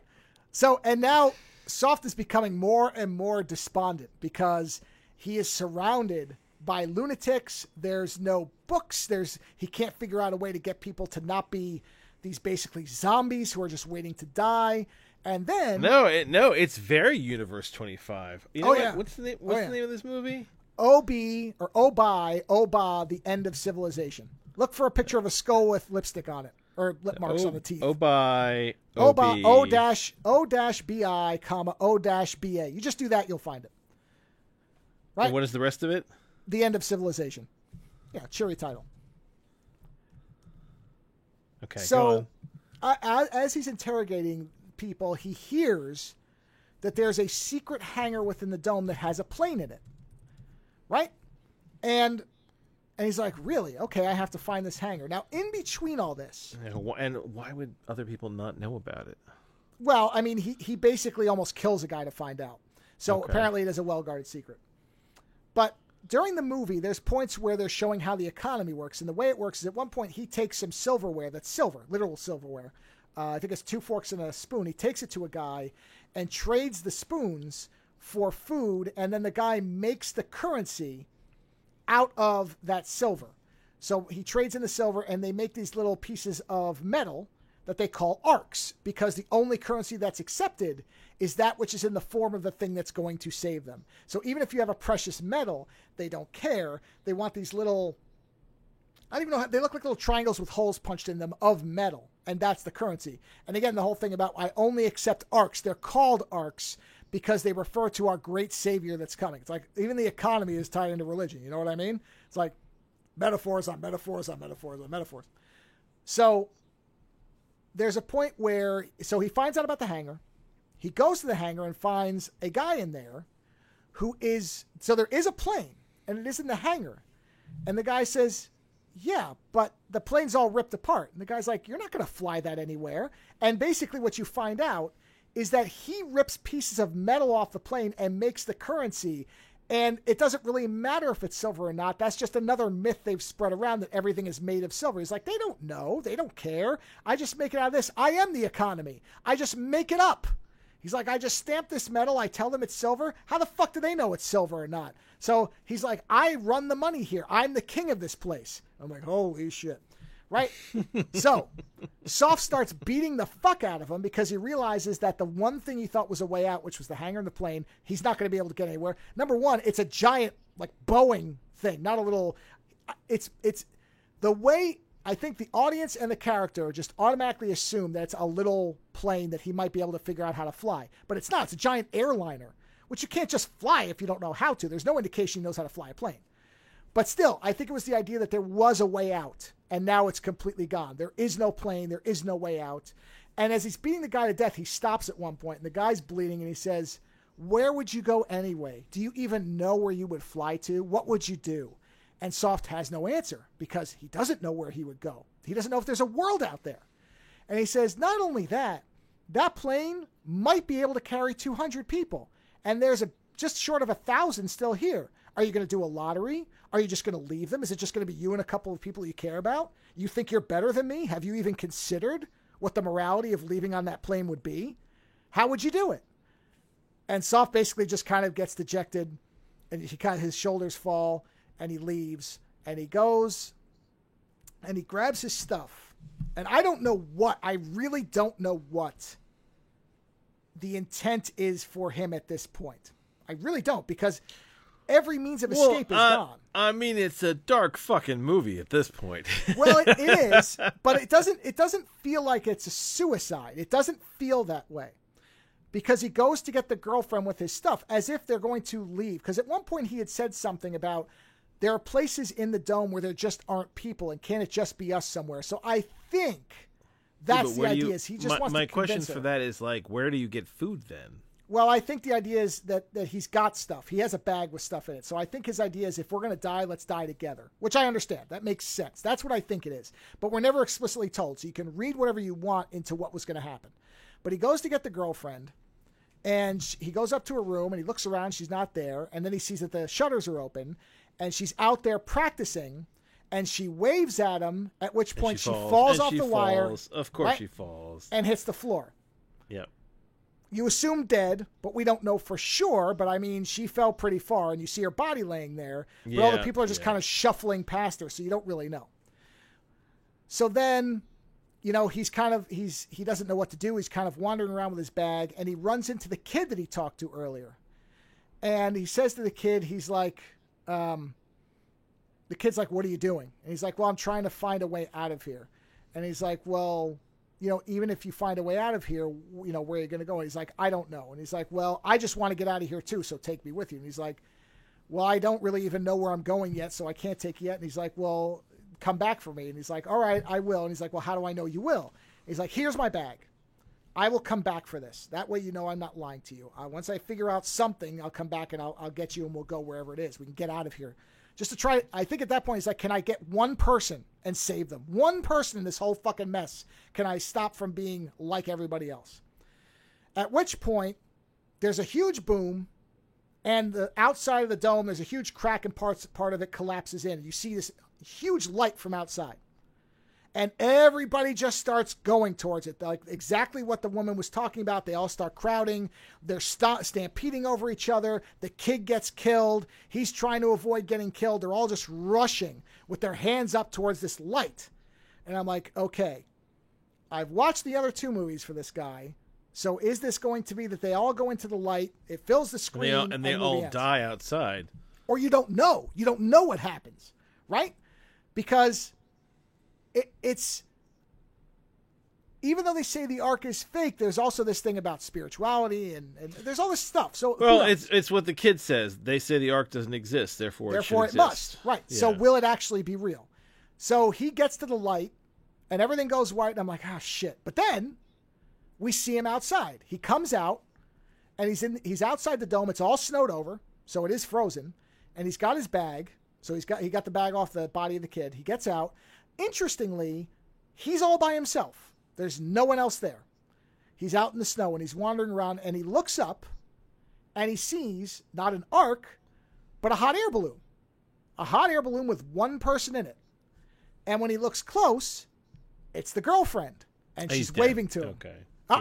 Wait a minute. Because this is the interesting bit, because I think you're right, but there's an extra layer to it.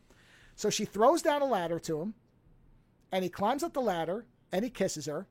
And then the two of them look over the side and they see a person on the ground. And when it zooms in, it's him. So the him on the balloon takes off his bag and throws it down to the other him. And the other him kind of waves and smiles, and the two of them float off, and then the screen fades to white.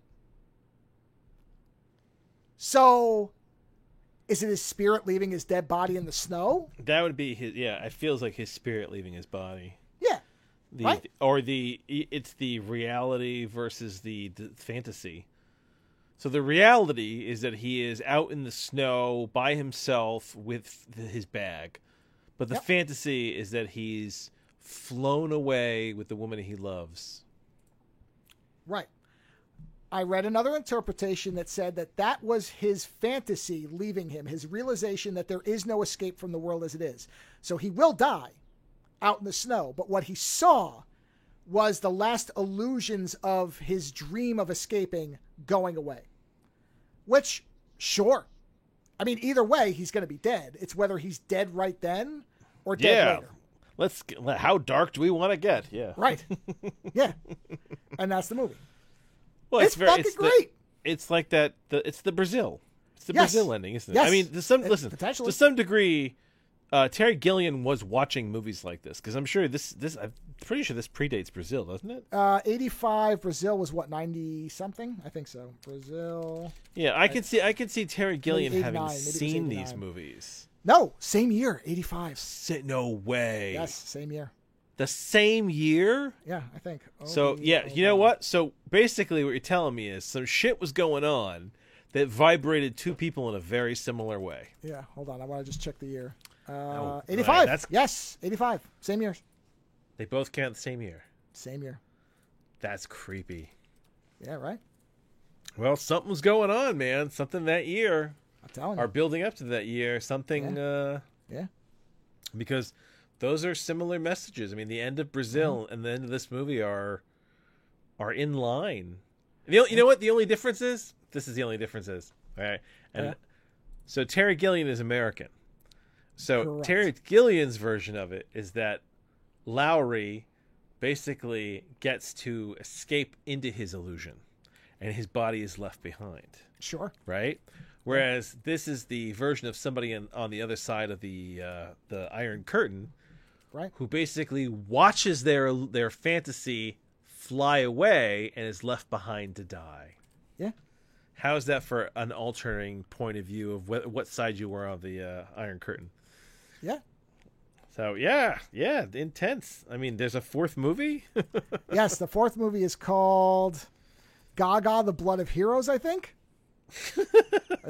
Is it Gaga, Blood of Heroes, I think? The last one is called Shit is Fucked All Over. Gaga, Glory to the Heroes, 86. So, I don't know what it's going to be, but I can't wait to watch it. Yeah. So, like I said, for a director, writer I've never heard of, for a set of movies I've never heard of, 3 out of 4 so far are just, and they haven't let up, which is great. I love the fact, and they're not, I mean, they're obviously not happy movies, but they're not misery movies. You know what I mean? It's not like it's so overwhelmingly, I don't know. I mean, it is when you think about what it is, but there's something about it that. Oh no, dude! Listen, they're miserable. They are miserable. You're just beyond that because you're looking at the art film aspect of it. And I think they have that Terry Gilliam kind of slight unreality to them, which also softens the blow. But it's not they Leaving are Las miserable. Vegas. You know, Leaving Las Vegas is fucking miserable. Like, it's miserable because it's very, very possible that these movies very much remind me of Philip K. Dick books, where it's like there's a lot of his stories where there was never a way out in the first place. Right. And that's what this is. This is a whole, you're in a shitty situation that was set up incorrectly, and there was never a way out. Right. Peace was never an option. Yeah. So, yeah, I can't even imagine what the next one's going to be. Well, you know what? As a bit of a prep, let's see what the synopsis is. Hold on a minute. All right. Gaga, glory to the heroes. What is the synopsis? Let me take a look. The cover art is baffling. Okay, the one sentence one is, in the 21st century, prisoners aboard a penitentiary spaceship explore unknown worlds. All right, here's the longer That longer can one. go wrong in so many ways. Our main character lands on a supposedly uninhabited strange new world where he is greeted as a hero and treated as royalty. He soon finds out that heroism has a price. He has to commit a crime so that he may be publicly executed in a glorious ceremony. And the first review's headline is Demented Black Comedy Sci-Fi Satire from Poland of all places. So, yeah, this is going to be the same thing. This feels almost like it's connected directly to the second movie, where the guy was executed, sort of, maybe, who knows. Whatever. I'm sure I'm going to love it. Because here's the other thing, too. And I mentioned this, I'm pretty sure I mentioned this in at least the first one, maybe the second one. These movies are visually very well done on top of the narrative. They're beautiful movies in the way that they depict the worlds that they take place in. I don't know where this was filmed, but at no point does it not look like a dome that was hastily constructed to let people just barely survive a nuclear holocaust. It looks every bit a real thing. You know what it makes me think of? And I haven't seen it, but you're making me think of Alien 3. Yes, Alien 3 actually, is that's very a very much good analog. Yes, like when you watch the rough cut, the proper cut of the movie. Yeah, it's this idea that it's not about whether you're going to get out. You were never going to get out. It's how you handle being there. Right, and if you cut out any of the exterior stuff from Alien 3, it looks a lot like that, except it's blue instead of that yellow-green, oh God, pustules have exploded look. Where did they film Alien 3, I wonder? Oh, I think they've said. Let's see. Where did they? It's like probably like some sort of old plant of some kind. Yeah, I mean that's what this looks like. It was especially for those like those big subterranean scenes where it's like these giant tunnels. Yeah, I would imagine. I don't think they built all that. So let's see. Here we go. Development scripts. I don't care about scripts. Where is filming? Pinewood Studios. Majority of the film was shot at Pinewood. Some were shot at a power station, Blythe Power Station, which is in northern New England. Whoa. Interesting. American. Yeah. Blythe Power Station.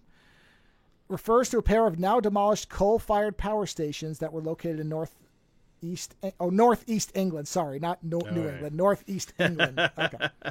Yeah, they were twin power stations built alongside each other on a riverbank. Interesting. That must be where they filmed the outsides. Huh. Yeah. Interesting. That makes sense. And this was probably the same thing. This is probably either an old nuclear reactor or something like that. Beautifully filmed, though. Very claustrophobic, a lot of interior spaces, all artificial light, which allows him to control the light, which is great because the shots, I don't know. I would love for you to see just the visual of when they leave the dome. Well, I saw some photos, and the photos look very, almost like steampunk Terry Gilliam. Yeah, kinda. Okay, here it is. I'll skip to the part. But this, it's funny you say Alien 3 too, because the end of this reminded me so much of David Fincher. In the way that it's, okay, here it is. Let's see, where's that big over? Yeah, okay, all right. Where is it when this is where the dome cracks? All right, go. Hopefully this takes. If it isn't, it's at 1:19. The whole movie is online. The problem is it has English subtitles, so you can watch it online, everybody. So I just sent you the link. So that should be at about an hour, 19 and 25 seconds. And just watch as the people are. Hold on, I gotta move that Skype slider that we were talking about. Yeah, move that slider, which you can turn off. You can turn that off. All right, so 1:19 and 25 seconds. Go to that and just watch it for about 10 seconds and look at the image of the people going towards the light in the wall. First it starts close, but then it moves out. And it looks like a Fincher shot or like Ridley Scott. Like, it's so beautifully done. It's this really wonderful big shot of all these people that I was talking about, all the people that were milling about at the bottom of the thing. Who, in most of those shots, all had their heads hooded. And now in all these shots, almost all of them, their faces are exposed. So again, are they just walking into death? Probably. I don't know, because you don't see him after this. But Well, if you it's look religious. at the shots, Religious belief will have you walk right into the afterlife, right? yeah, you see them all going into that wide, Yeah. the white. That's a beautiful shot. Because I'm watching it on a Blu-ray. It's magnificent looking, and this is at this point. This is 7 minutes or so before the movie ends. This is the first time you see anything outside of the stock footage of the nuclear blast. That's it. So, it's beautiful. On top of the fact that I love the story and everything going on in it, it's beautifully shot. So he's just getting better. It's very Brazil. The Yeah, it's balloon and great, everything isn't is it? Very Brazil, it's just yeah. fucking beautiful. And very limited color palette. It's mostly blues. There's a little bit of neon with pinks and stuff, but it's mostly that blue and kind of green coloring, which all just, like I said, the print I'm seeing is so much in better quality than this YouTube video, so it's so much better. But that's, like I said, it's not just that it's an intelligent story, because that's half of it, but the visuals are all excellent too. And they've just gotten better every movie. So I can't imagine now that he's going into space. I mean, it probably won't be in space much. It probably will be mostly in small locations, but I don't care. They're still filmed so well. It doesn't matter. So It also makes me think of Stalker. yes, yeah, absolutely. Yes. Yeah. That's what I'm saying. These movies had me right from the first one. Yeah. And everyone has delivered. Even like I said, if the last one somehow sucks, I can't imagine it does, because they were made in such a tight 5-year span, basically 5-6 year span. Somebody usually doesn't go off the rails that quick. Did he stop making movies? Or did he die? You know, I think it was a case where he never made anything quite like this. Let's see. Peter Zulkin was... Oh, no, he died pretty late. He died only 5 or 6 years ago, So in 2018. did he just stop? He directed only 1, 2, 3, 4, 5, 6, 7, 8. He only directed 10 films. Yeah, it doesn't say. So what happened after he did these? Well, apparently he became a professor. I guess he went the Peter Weller route. He did movies, and then he became a professor at a national film school. Well, he got tired of it. He made his movies. He made what he wanted to make. Well, I mean, and I actually probably will watch one of these later films because I'm curious. But these are after the fall of communism. Oh, but you know what? Femina, which is 1990, is about a woman recalling her childhood that is torn. The ideologies of Catholicism and communism. That sounds like a fun time. Holy shit. So I probably will watch one of the later ones as a comparison point, because it was 5 years later. So he made Gaga, Glory to the Heroes, and then there was 5 years before he made another movie. So I'm curious. But like I said, if these at least these 3 movies are so good that if he didn't make anything else, I would understand why he stopped, because they're so well done. And I'm just so thrilled that I knew nothing about these. And honestly bought them because I was expecting trashy Mad Max ripoffs. And instead I'm getting this shit.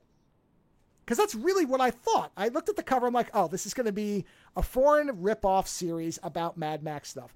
And I'm watching. I'm like, fuck, this is dense. Like, this is... No, like instead you watch Twisted Metal, and then you watch this. Right. Right. Yeah. But I'm glad, because this is really... I can recommend 2 things that are vastly different. If you've watched a lot of empty stuff and you want to go into something that's heady and it is serious. a very strange post-apocalyptic show, though, because Dead Island 2 is a zombie outbreak, end of the world. Then you've got Twisted Metal, which is post after the end of the world. Right, and but then funny. You've got this flick, which is kind of a Brazil, And I keep mentioning Brazil because Brazil for a long time was one of Joe's favorite movies. Oh, it still is. It's so, a great movie. Like the fact that this is on par with that concept. Well, also when you said Stalker, there is a lot of visual stuff that is very similar to Stalker. Stalker is far slower. That's the thing. All these movies are 90 minutes or less.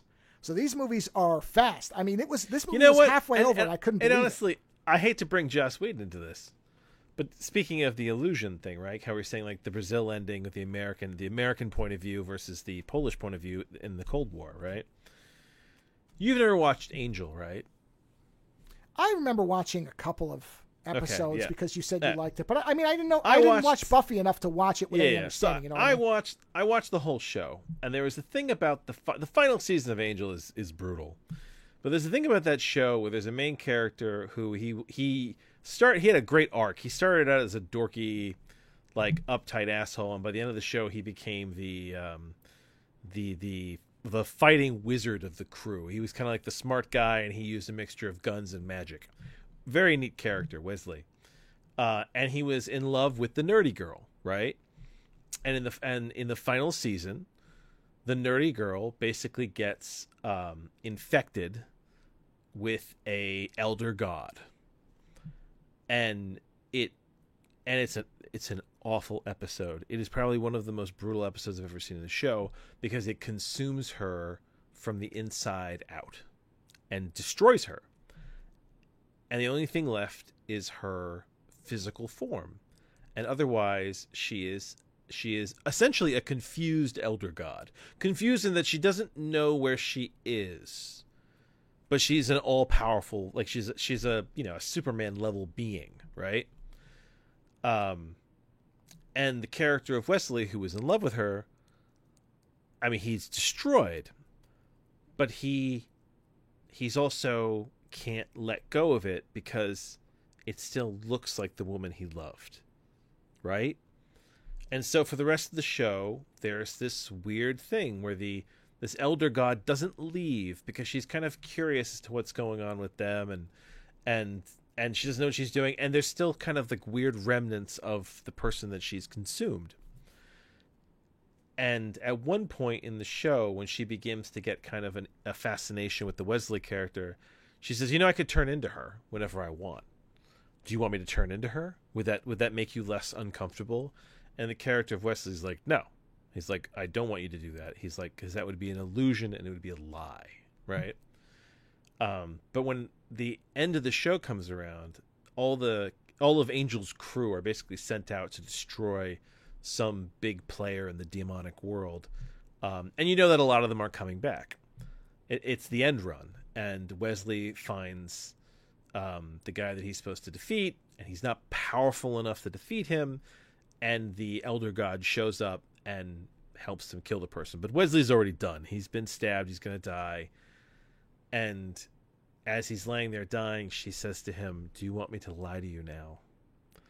And he's like, yeah, I really would. And it's that whole thing of, it's the American mindset. It's all fucked anyway, so you might as well give me my fantasy.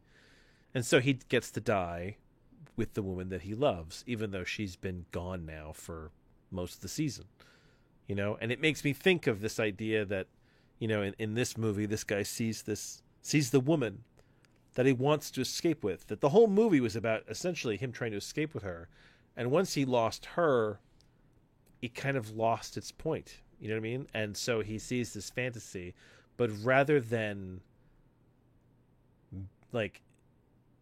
run off with her, it's kind of like he sees a part of himself run off with her, but it leaves the actual person behind to die. It's a very different kind of way to approach your fantasy. Your fantasy becomes such a much more remote thing to you. You know what I mean? Yeah. So it just made me think of that sequence. There's always weird sequences from shows and movies that stay with you, and that was was something. Yeah, I mean, anytime that something has a real message to it, some kind of theme that's trying to be conveyed, you're going to connect all those different things together. Yeah, and that was Joss Whedon. All his villainy and strangeness aside, writing wise, Joss Whedon was always good at having very interesting moments in his work. Oh, sure. Yeah. And that was one of the things, the whole, lie to me. Not all good writers are good people. No, not all good artists right. are good Not people. all bad writers are bad people either. That's how it is. Ed Wood sounded like a really fun guy till the end. Why? What happened to him in the end? Oh, he was penniless and he became, he died as an alcoholic. He had a terrible end to his life. He was miserable. But when he was making his trash movies, he seemed to be having a blast because he didn't give a shit. John Waters makes terrible films, even of his own estimation, and yet he always seems to be having the best time of his life and seems to be a wonderfully amused person with the rock he walks around on. So I saw this Buddhist thing that I thought was quite interesting on what is the point of life, like, why are we here type of thing. It's a good way to end the show, especially after all this, darkness. And it was a Buddhist that said the point of life is to have a pleasant life, regardless of what that definition is to you. Have a pleasant life and try to facilitate others that you care about to have a pleasant life. Sure. And he said that's not about being the best. It's not about being having everything. You know, honestly, I think he wanted to use the word content, but he was worried that there's a stigmata to that word, like you're letting yourself down. But I was like, yeah, you know what? Pleasant. Because pleasant isn't like, you know, it's not having everything. It's having enough. You know, and it's in a situation like this movie where you're stuck in this dome. You know, is there a way to have a pleasant life? Is there a way to have a pleasant life in the world of Brazil? Yeah. You know, you had a really good phrase to me. You said to me recently, because I had some low moments recently, and Joe texted me and was talking about how his baseline for reality. You know, where everything is good enough if I reach this one baseline. And that baseline, I've realized, tying into this Buddhist thing, is this idea of the pleasant life. It's like, what enables you to have your pleasant life? And what many of these characters in these movies are looking for is this pleasant life, to just have a pleasant life and live out your years in relative contentedness. You know, Lowry in Brazil, he really just wants to get away from the bureaucracy and be with the girl. You know, he has his fantasies, but all his fantasies are about escape. You know, well, the character in Gollum joins the band and just goes off with the band as they go on parade. So yeah, gives I mean, up this the struggle movie, of what's going on and just goes. All this guy'd want is to get away. He doesn't even know what that away is. He just wants to get his the woman he loves with and just go someplace together, just to live out their days in some level of pleasant contentedness till the end of times. You know what I mean? And that's really what you have to look for in your life. Not forward to, but look for in your life. Is try to make yourself content and try to just, you know, live with content, pleasant people, and don't be an asshole. Right. You know? Yeah. Yeah. There you go. So have a contented weekend watching one of the things that we've talked about, because you have options. You have lots of options, and in our opinion, they're all good ones. On that note, have a great weekend. We'll talk to you again next week. Visit OzoneNightmare.com to subscribe to new episodes, browse through our back catalog, or to find links to support the show. Follow @OzoneNightmare on Twitter for the latest episode postings and other show information. If 280 characters just isn't enough, you can always email us, theozonenightmare@gmail.com. The opening theme for the show is provided by Heartbeat Hero. The closing theme is provided by Ogre. Please visit and support these artists using the links in the show notes for each episode.